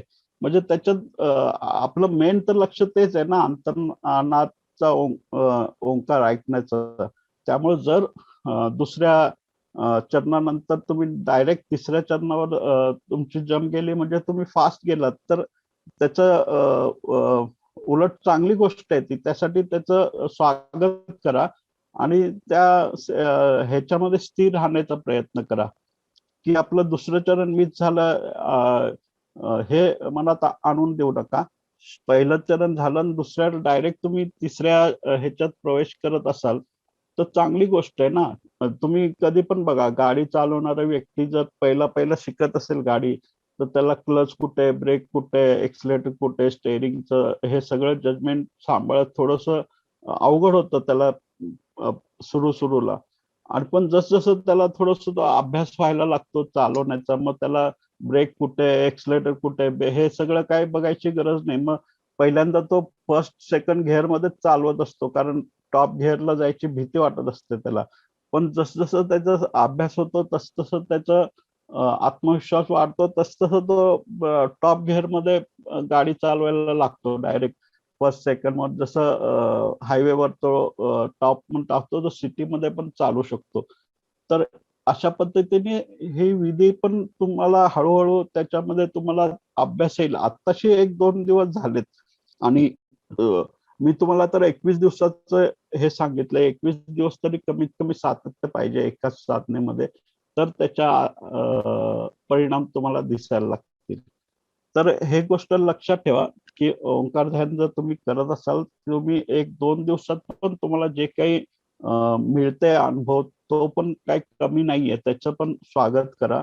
आणि मन तर बेचैन असणारच, अस्वस्थ असणारच. त्याला ते जसं शंकर महाराजांचं एक वचन आहे ना, जिसका बंदर वही नचाय, त्या पद्धतीने तुमचं मन तुम्हाला नाचवत असतं आणि तुम्ही नाचत असता मदारी सारखं, आणि मदारी बनून मन तुम्हाला नाचवत असतं आणि आपण माकडासारखं नाचत असतो त्या मनाच्या तालावर. त्यामुळं काही हरकत नाही. प्रयत्न चांगले आहेत, सगळ्यांचं स्वागत आहेत. आणि खरंच मी तुमच्या सगळ्यांचा अनुभव घेत आहे. तुम्ही एवढ्या प्रेमाने आणि विश्वासाने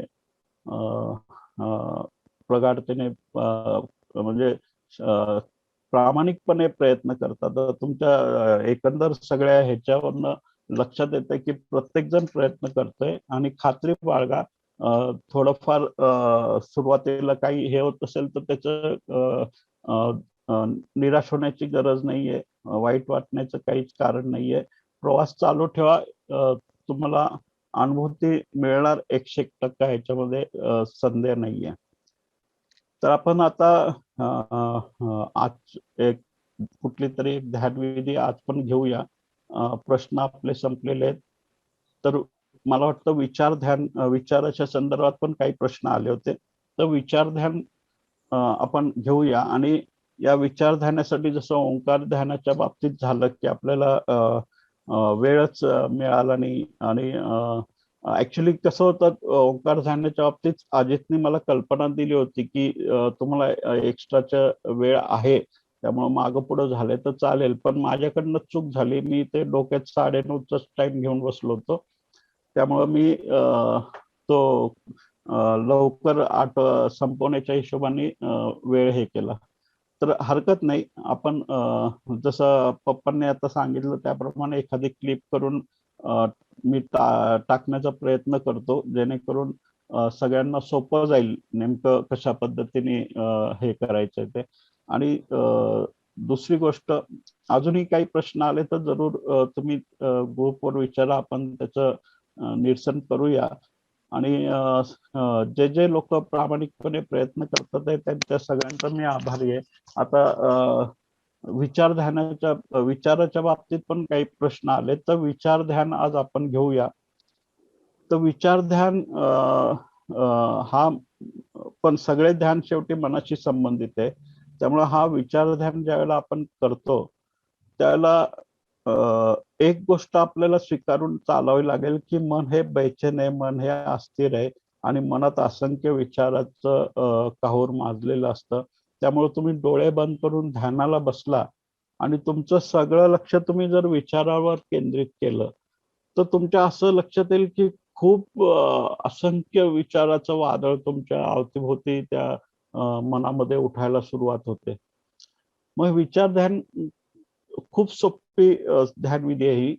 ह्याच्यामध्ये फक्त डोळे बंद करायचे आपल्याला, आणि आपल्याला आपल्या विचारांकडे तटस्थपणे पाहायचंय. आता हे तटस्थपणे पाहायचंय म्हणजे कसं आहे, जसं तुम्ही तुमच्या गॅलरीत उभारून रस्त्यातल्या येणाऱ्या जाणाऱ्या वाहनाकडे बघता किंवा एका बस स्टॉपवर उभे राहिलेत आणि येणारे जाणाऱ्या वाहनांकडे तुम्ही बघताय, तसं तुमच्या विचारांना पाहायचंय. त्या विचारावर स्वार होऊन तुम्हाला पुढे नाही जायचंय. आपण करतो काय, आपली चूक काय होते की एखादा विचार आला त्या विचाराच्या बरोबर आपण वाहत जातो. म्हणजे आपण आपल्या चैतन्याचं जो केंद्र आहे त्यापासून परिधीवरनं असं बाहेर जायला लागतो. तो विचार ध्यानामध्ये फक्त एवढंच आपल्याला करायचंय, डोळे बंद करायचे आहेत आणि संपूर्ण लक्ष आपल्या येणाऱ्या जाणाऱ्या विचाराकडे पाहायचंय. मी काय म्हणतो, जर त्यावेळेला म्हणजे ज्यावेळेला विचार ध्यान तुम्ही करताय त्यावेळेला असं पण लेबल लावू नका की अरे हा चांगला विचार आहे, ह्याला कुरवाळत बसायचं, ह्याला थांबून ठेवायचं, किंवा हा वाईट विचार आहे, हा नको, हा जायला पाहिजे. अजिबात काय निर्णय घ्यायचा नाही. कसा का विचार असं ना, किती चांगला असू दे, किती वाईट असू दे, जसा असेल तसं त्याला पहा. त्याच्यात निर्णय घेऊ नका. निर्णय नाही घ्यायचा तुम्हाला फक्त पाहायचंय तटस्थपणे. तो चांगला असू दे, तो वाईट असू दे, तो शुभ असू दे, तो अशुभ असू दे, कसा का विचार येणार, जे विचार येतील ते आपल्याला फक्त पाहायचे तटस्थपणे. त्याच्यात निर्णय घ्यायचा नाही. आणि असं पण नाही करायचं की अरे वाईट विचार आहे तर थोपवण्याचा प्रयत्न करू नका, थांबवण्याचा प्रयत्न करू नका. अरे वाईट विचार येतोय, नको, हा नाही यायला पाहिजे. काहीच करायचं नाही. येऊ दे त्याला. तो किती विचाराचं वादळ यायचं येऊ दे. त्या सगळ्या विचाराची शक्ती कुठे असते माहितीये का, ज्यावेळेला तुम्ही संघर्ष करता मनाशी. हे बघा, कुठली पण ध्यानविधी ही संघर्षातनं तुम्हाला काही मिळणार नाही. तुम्ही तुमच्याच मनाविरुद्ध लढायला सुरुवात केली तर तुम्ही जिंकू शकणार नाही. कारण कोण मन तरी हारेल, तुम्ही तर हारला. मन हारलं तरी तुम्ही हारलं, तर तुम्ही हारला तरी हारल्यातच जम आहे. म्हणजे आपलं शरीराच्या एका हाताने दुसऱ्या हाताबरोबर युद्ध केल्यासारखं आहे. मीच माझ्याशी लढण्यासारखं आहे. त्यामुळे लक्षात ठेवा, युद्ध करून, मनाशी संघर्ष करून, मनाशी दुश्मनी करून, मनाशी शत्रुता करून, त्याच्या विरोधात जाऊन आपल्याला सत्य जाणून घेता येणार नाही. हा मनाचा आपल्याला उपयोग करायचा आहे, शिडीसारखा उपयोग करायचा आहे. आणि त्याच मनाचा शिडीसारखा उपयोग करून त्याचं अतिक्रमण करायचं आहे. त्यामुळं मनाचा सहयोग करून घ्यायचा, उपयोग करून घ्यायचा. मनाच्याच पायरीवर पाय ठेवून ठेवून आपल्याला वर जायचंय समाधीपर्यंत. मग आता हे लक्षात ठेवा की ज्याला तुम्ही विचार ध्यानाला बसाल, डोळे बंद करून तुम्ही सुरू कराल, तर विचार येणार तर ते आले तर अस्वस्थ होण्याची गरज नाही. अस्वस्थ का होतो आपण? कारण आपण त्याच्याशी संघर्ष करायला लागतो की अरे हे नाही यायला पाहिजे. आपण निर्विचार अवस्था आपल्याला का येत नाहीये, तर ती का येत नाही? कारण आपण हा विचार टाळायला बघतो, हा विचार अस्वीकार करायला बघतो, या विचाराबरोबर वाहत जातो. पुढे गेल्यावर लक्षात येतं की अरे आपण एक विचाराने सुरू केलं होतं, तो कुठं कुठं फाटे फुटत अजून भलत्याच विचाराकडे आपण गेलेलो असतो. तर मनाचं चंचलता, बेचैनी, अस्वस्थता, विचार म्हणजेच मन आहे. मन म्हणजेच विचार आहे. त्यामुळे ज्यावेळेला तुम्ही ध्यानाला बसाल आणि विचार येत असतील, तर अजिबात तुमच्या डोक्यामध्ये त्याच्याबरोबर लढायचं भाव ठेवू नका. त्या विचारांबरोबर आपल्याला लढायचं नाहीये, आपल्याला युद्ध नाही करायचंय, आपल्याला शांतीच्या दिशेने वाटचाल करायची. मग त्यासाठी त्याला किती गोंधळ घालायचंय, नाचायचंय, नाचू द्या. तुम्ही फक्त बघत राहा. तुम्ही त्याच्या तालावर नका नाचू, त्याला नाचू द्या ना. तुम्ही फक्त बघायचं काम करा. विचार ध्यानामध्ये आपल्याला फक्त डोळे बंद करायचे आणि येणाऱ्या जाणाऱ्या विचारांकडे बघायचंय. तर ह्याच्यामध्ये फरक कसा होतो मी तुम्हाला लक्षात सांगतो की जसं आपण सुरू केलं, आता आज सुरू केलं समजा हे ध्यान, मी डोळे बंद केले, 10 मिनिटं तुम्ही अलाराम लावला आणि पूर्ण लक्ष तुमच्या विचारांवर केंद्रित केलं. ते येतात आहे, जातात आहे, आणि तुम्ही काहीच संघर्ष केला नाही. वाईट आला, चांगला आला, कुठल्याही विचारांबरोबर तुम्ही तादात्म्य ठेवलं नाही, फक्त पाहत राहिला. जसं एखाद्या पडद्यावर आपण चित्रपट बघतो, त्या व्हाईट पडद्यावर वेगवेगळे प्रोजेक्टर मार्फत चित्र येत असतात, त्यातनं दृश्य निर्माण होतं. तर आपल्याला ते सगळं बघायचं तटस्थ पडद्यासारखं. त्या पडद्यावर काय काय येतंय येऊ द्या, आपण फक्त बघत राहायचंय. आपल्याला त्याच्याशी तादात्म्य नाही करायचंय, त्याच्यात सहभाग नाही व्हायचा. आपल्याला फक्त बघायचंय, किती त्याला नाचायचं नाचू द्या. आणि ज्यावेळेला तुम्ही या भावनेने बसता ध्यानाला, की त्या विचाराची शक्ती क्षीण होते. म्हणजे विचाराला शक्ती का मिळते? आपण लढतो, असं वाटतं की अरे, म्हणजे ज्यावेळेला या ध्यानाला आपण बसतो त्यावेळेला एक गोष्ट लक्षात घ्या, जसं विचार येतील तसं त्या विचारांना तटस्थपणे पाहायचंय. आपल्याला निर्णय करायचा नाहीये, चांगला आणि वाईट असं लेबल पण विचारायला लावायचं नाहीये. आपण फक्त पाहायचंय तटस्थपणे. आणि सुरुवातीला काय होईल, खूप विचार येतील. खूप, जसं माशी घोंगावते आपल्या अवतीभोवती, खूप माशाचा घोळका असतो, तसं विचारांचा घोळका येईल.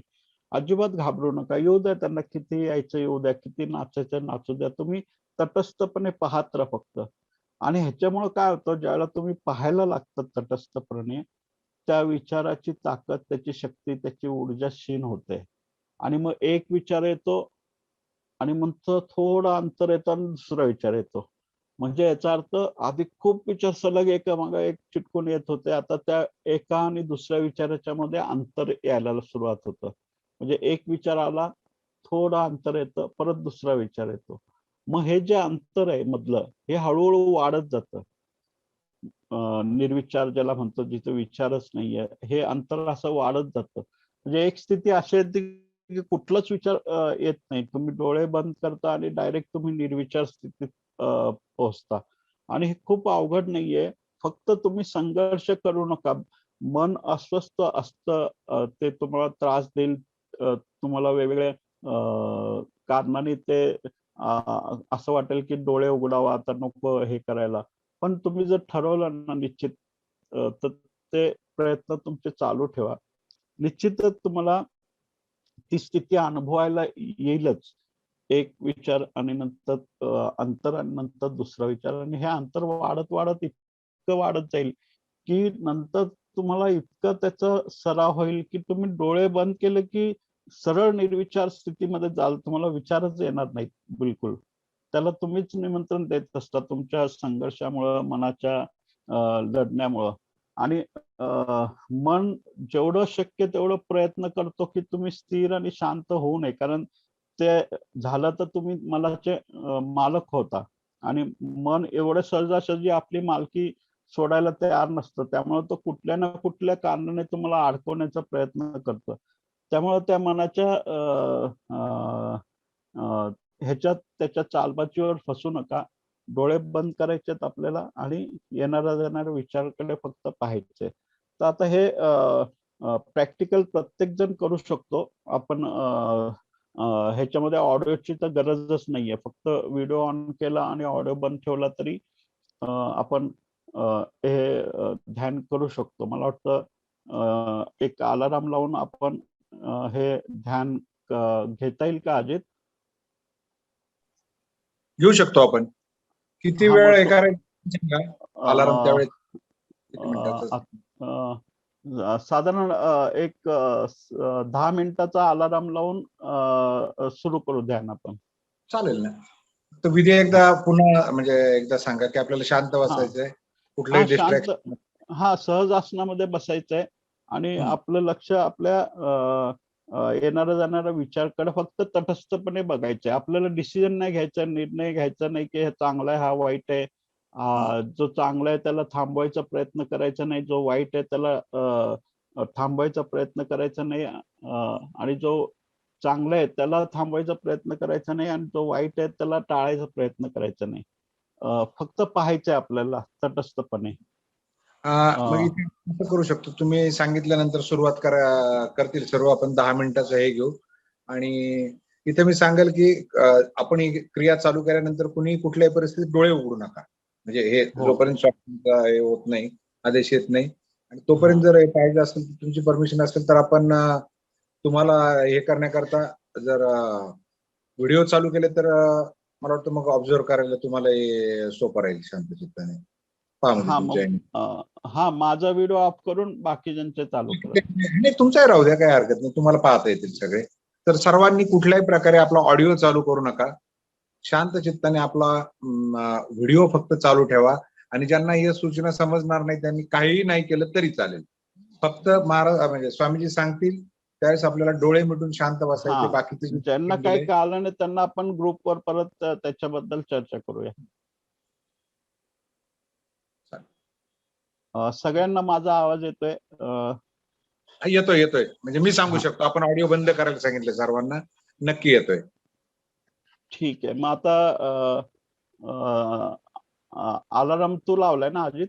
हो, लावलेलं आहे. काही झालं. ठीक आहे. आता आपण डोळे बंद करून ध्यानाला सुरुवात करू. विचार ध्यान. फक्त तटस्थपणे आपल्याला येणाऱ्या जाणाऱ्या विचारांना पाहायचंय. संघर्ष करायचा नाही त्या विचारांबरोबर, फक्त पाहत राहायचंय. सुरू करूया? हो, सुरू करू. मी लावलेला आहे अलार्म. आणि पुन्हा विनंती, आपल्याला डोळे बंद करून बसायचे. कुठल्याही परिस्थितीत काही होऊ, ही आपल्या धैर्याची पण परीक्षा आहे की 10 मिनिटं आपण खरोखर डोळे मिटून बंद बसू शकतो का. तर खूप आल्याशिवाय आणि मध्ये कुणीही बोलू नका कृपया. काही नाही, आपल्या स्वामीजींनी सांगितलं की सुरू होईल आणि नंतर स्वामीजी आदेश देतील त्यावेळेस आपल्याला डोळे उघडायचे. बाकी सगळं व्यवधान बंद करा. तुम्हाला वाटल्यास 5 सेकंद अजून देतो मी सर्वांना. स्थिर व्हायचं असेल, काय करायचं असेल, तुम्हाला थोडंसं सेटल व्हायचं असेल तसं व्हा. आपले व्हिडिओ कॅमेरे चालू करा आणि स्वामीजी सांगतील त्यावेळी आपल्याला हे ध्यान करायचंय. आपला आदेश असेल तर सुरू करूयात स्वामीजी. सुरू करा. हळूवारपणे डोळे बंद करा. आणि तटस्थपणे येणाऱ्या जाणाऱ्या विचारांकडे पाहायचं.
जय शंकर.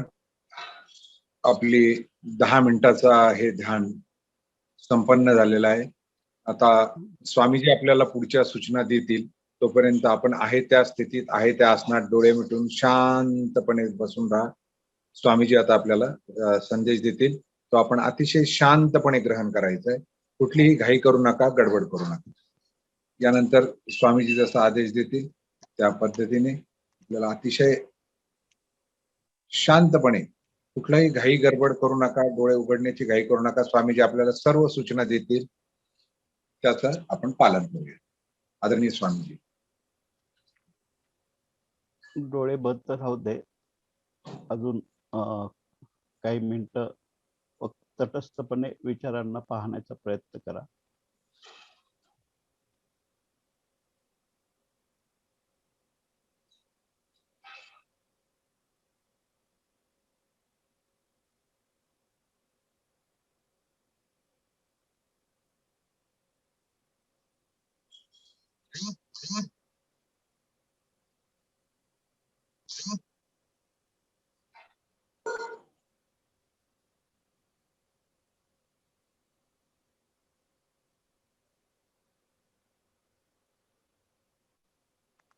आता हळुवारपणे डोळे उघडू शकता.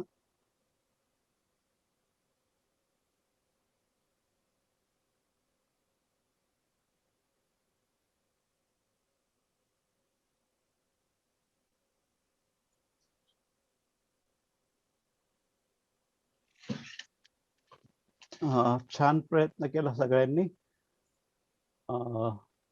सहभागी सगळ्या साधकांचं खरंच खूप मनापासून आभार व्यक्त करतो. आणि आजची चर्चा मी इथंच थांबवतो. इथले पुढचे सूत्र मी अजित दादाकडे देतो. अजित. जय शंकर. खूप सुंदर विधी. आणि आजचं हे जो प्रवचन आहे किंवा आपलं जे उद्बोधन आहे ते खरं म्हणजे काळाच्या मर्यादेत बसवणं खरंच खूप अवघड आहे. आणि आम्हाला इथे दिवसेंदिवस सार्वत्रिक सर्वांच्याच वतीने मी भावना व्यक्त करतोय आणि ती मी सुद्धा वैयक्तिकरित्या अनुभवतोय की ओंकार अजून कुठं आमचं समजलं नाही, फुललं नाही. तोच आपले त्यात 3 दिवस गेले ध्यानमग्नतेत. आज हे विचार ध्यान आलं. विचार ध्यानातून पुन्हा नवीन डायमेन्शन आम्हाला मिळालं. पुन्हा एकदा शंकर बाबा समजले, का कृपा करत नाही, माझी नौका कशी किनाऱ्याला लावणार. श्रद्धेचा भाव म्हणजे आज अगदी महाराज तुम्ही म्हणजे कळत नकळत किंवा आम्हाला माहित नाही, परंतु ध्यानीमनी शंकर गीता त्याप्रमाणे 12वा अध्याय ओळी नंबर 11 तेच सुखदुःखाचे मूळ मनाच्या चंचलतेत आहे. आत्मसंशोधन हा त्याच्यावरचा उपाय. हेच या 10 मिनिटात तुम्ही काही न बोलता ते समजून सांगितलं. श्रद्धा म्हणजे ज्यात कशाची अपेक्षा नाही, जी मुळी कधी बदलत नाही, हेही पुन्हा तिथंच म्हणजे नेऊन सोडलंय. तिथंच नेताय, तिथंच आणताय, तिथूनच परत बाबा दाखवताय, परत डुबकी मारायला लावताय, परत आणताय. असं खूप सुंदर सुंदर होतंय. काय सगळे शब्दात सांगू. वेळेचं थोडस बंधन आहे, संपूच नये कार्यक्रम हा असा भाव आहे सर्वांच्या वतीने. परंतु आता या मर्यादेमुळे सगळ्या म्हणजे ऑडिओच्या मर्यादेमुळे आणि याच्यामुळे सगळ्यांना व्यक्त करता येत नाही. थोडस आपण समजून घेऊ. खूप सुंदर झालं आजचं हे विचार ध्यान. आणि हे म्हणजे यात कृती हीच आहे, उद्या ओंकार करायचं, सगळं करायचं, नंतर पुन्हा 10 मिनिटं बसायचं. मग कळायचं आपलं काय चाललं, कुठे चाललं. दिल्ली, मुंबई, पुणे, कलकत्ता सगळं जग आम्ही हिंडून आलो मधल्या 2-5 मिनिटात. काय काय तर ते आम्ही आता आमच्या मनाशी विचारू. काही हे झालं तर तुम्हाला सांगू की स्थिर होतंय ना, किंवा काय जी अनुभूती आली ती आता उद्या आम्ही ग्रुपवर नक्कीच व्यक्त करू. आदरणीय पप्पाजींना मी विनंती करतो, जर काही महत्वाची सूचना असेल तर त्यांनी सांगावी. आभार व्यक्त करावेत आणि मग आपल्याला त्रिभुवन दादांकडे जायचंय. आणि त्यानंतर आता इतकी छान सर्वांची कूल अगदी मनस्थिती झालेली आहे, तर आज मात्र मला पुन्हा ती गझल मात्र आपण छानपणे ऐकू. तर आदरणीय पप्पाजी. अतिशय सुंदर. आजचं हे आपल्या 4 दिवसाचे जे काही आहे त्याच्यात फार मोठी मोलाची भर पडलेली आहे. प्रातिनिधिक स्वरूपात अपराज आणि सोनटक्के साहेबांचं जर ओपिनियन घेतलं की त्यांना त्या भावनेतून काय जाणवलं. आणि चालेल. रुपाली मुंडे तिला विचारून घ्या वकील मॅडमला. तर त्यांना काय जाणवलं याचे 10 मिनिटाच्या तटस्थचे मन तटस्थ करण्यात. थोडस हे वेळेत प्रातिनिधिक म्हणून या दोघांचं घ्यावं. अगदी अगदी अपराध घ्या सर. सर. अपराध अपराध पटकन शरद सोनटक्के साहेब पण जॉईन झालेले आहेत. तर सर पटकन कुणी घ्या पटकन. हा मी बोलतो हा शरद बोला सर. सोनटक्के. हा बोला बोला सर. सर व्हिडिओ चालू करा. हा एक आहे. हो हो हो चालू. एक तर पहिली गोष्ट म्हणजे ज्या डोळे मिटले तोपर्यंत तेच दिवसभरातले विषय सगळे मनात घोंगावत होते. डोळे मिटल्यानंतर पुढच्या एक टाइम कळाला नाही किती, अर्धा मिनिट असेल 1 मिनिट असेल काय तो, पण त्याच्यानंतर फक्त हृदयाची टिकटिक ऐकू येत होती.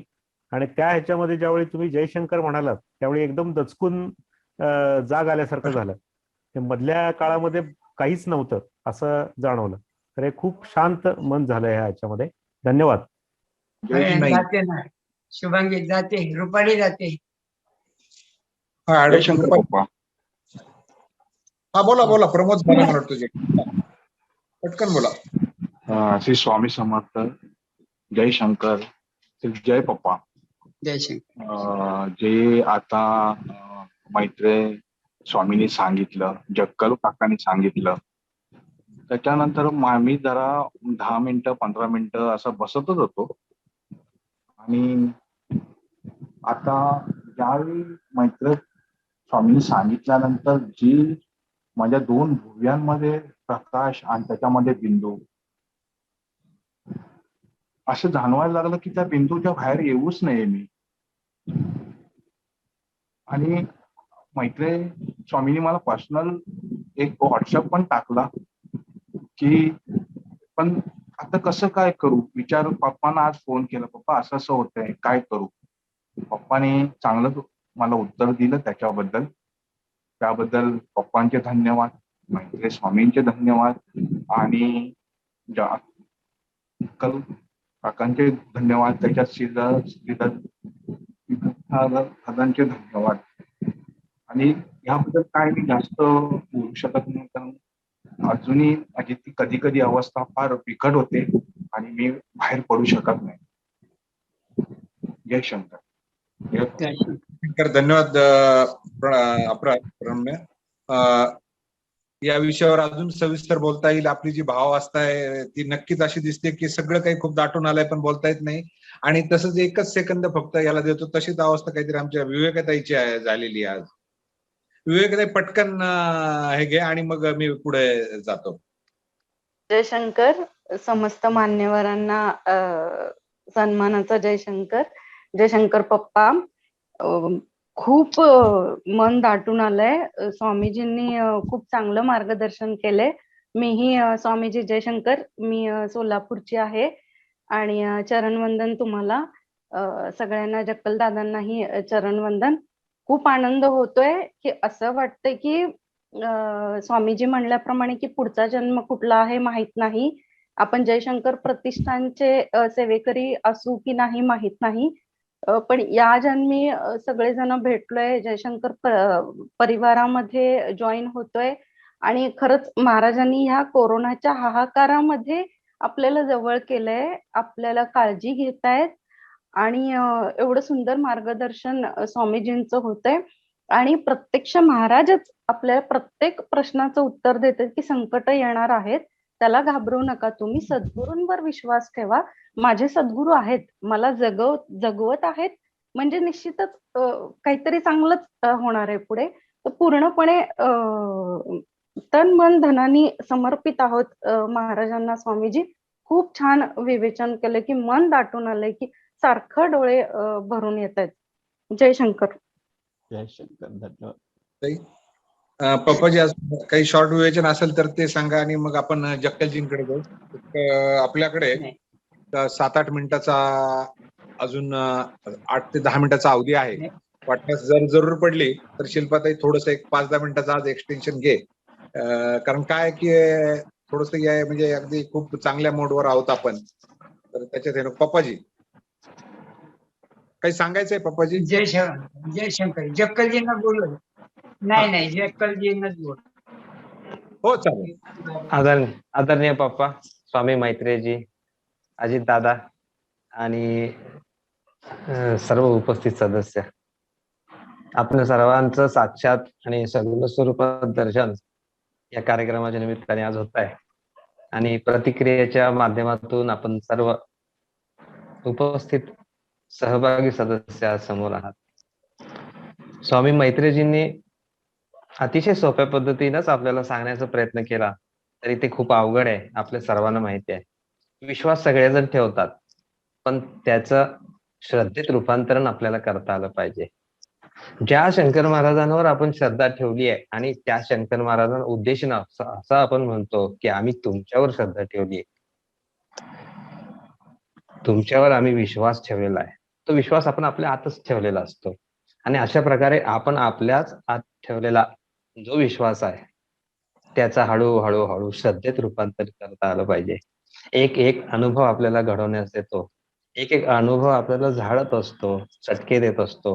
आपल्या अंतरी ह्याची जाणीव असली पाहिजे की एक उत्तमात उत्तम दागिना बनवण्यासाठी म्हणून त्याने आपल्याला टाकून दिलेलं नाहीये, कारण त्याला माहिती आहे की हा निवडी योग्य असा असल्यामुळे त्याला मी जवळ घेतलाय, त्याला मी एक एक अनुभव देऊन घडवण्याचा प्रयत्न करतोय आणि अशा घडवण्याच्या प्रक्रियेमधनं एक उत्तम असा दागिना तयार होणार आहे आणि तो असा उत्तम असा दागिना निर्माण होण्यासाठी माझी जर त्यांनी निवड केली असेल तर त्यांनी दिलेला प्रत्येक ठोका, प्रत्येक चटका हा माझ्याचसाठी आहे.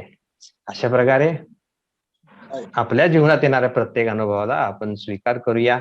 महाराजांचे आपण खास निवडीत आहोत, म्हणूनच आपल्या जीवनात जे काही अवघड परिस्थिती असेल ती आहे त्यांनी त्यांच्यावर सोपवलंय, त्यांनी कसं ठेवायचं आहे हे सर्वस्वी त्यांच्यावर अवलंबून आहे.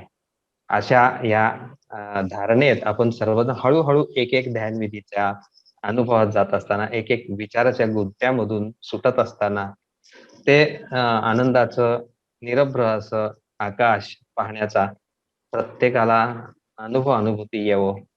शंकर महाराजांचं परिपूर्णतेनं दर्शन आणि भेट आपणा सर्वांना घडो अशी विनंती मी शंकर महाराजांच्या प्रती करतो. आणि ते काव्य ज्याच्यावरती स्वामीजी बोलले, प्रत्येकाच्या शरीरात नसानसात शंकर महाराजच आहेत, त्याचा अनुभव आपण त्या काव्याच्या निमित्ताने घेऊया. धन्यवाद. जयशंकर त्रिभुवन दादा. आता काही बोलायसारखं म्हणजे आपण त्या सगळेच एका वेगळ्या भावावस्थेत आहोत आणि या भावावस्थेवरच या सुंदर आजच्या मीटिंगचा आपण आजच्या पुरता विराम घेऊ. परंतु त्यापूर्वी पुन्हा शिल्पाताई आपण ती गझल ऐकूनच जाऊया, सगळ्यांना आवडेल. आणि असं समजू की मस्त महाराजांबरोबर आहेत, आपल्या शरीरात महाराज आहेत, आपल्या श्वासात आहेत.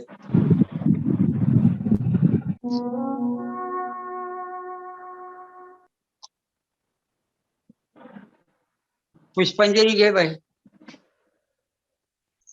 हो पप्पाजी, घेते. जय शंकर स्वामी, जय शंकर पप्पाजी.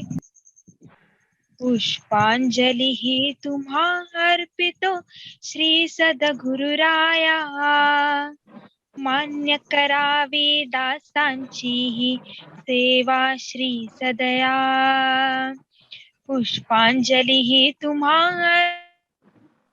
अर्पितो श्री सद्गुरुराया, मान्य करावी दासांची ही सेवा श्री सदया. दुर्बुद्धी स्पर्श प्रदान हृदयातो व्हावा, हीच प्रार्थना असो निरंतर लोभ असा द्यावा. पुष्पांजलि ही तुम्हा अर्पितो श्री सद्गुरुराया, मान्य करावी दासांची ही सेवा श्री सदया. दीनदयाळा आम्हा दावी मार्ग सदा बरवा, भक्तवत्सल शंकर बाबा दास पदरी घ्यावा. पुष्पांजलि ही तुम्हा अर्पितो श्री सद्गुरुराया, मान्य करावी दासांची ही सेवा श्री सदया. मान्य करावी दासांची ही सेवा श्री सदया. मान्य करावी दासांची ही सेवा श्री सदया. जय शंकर.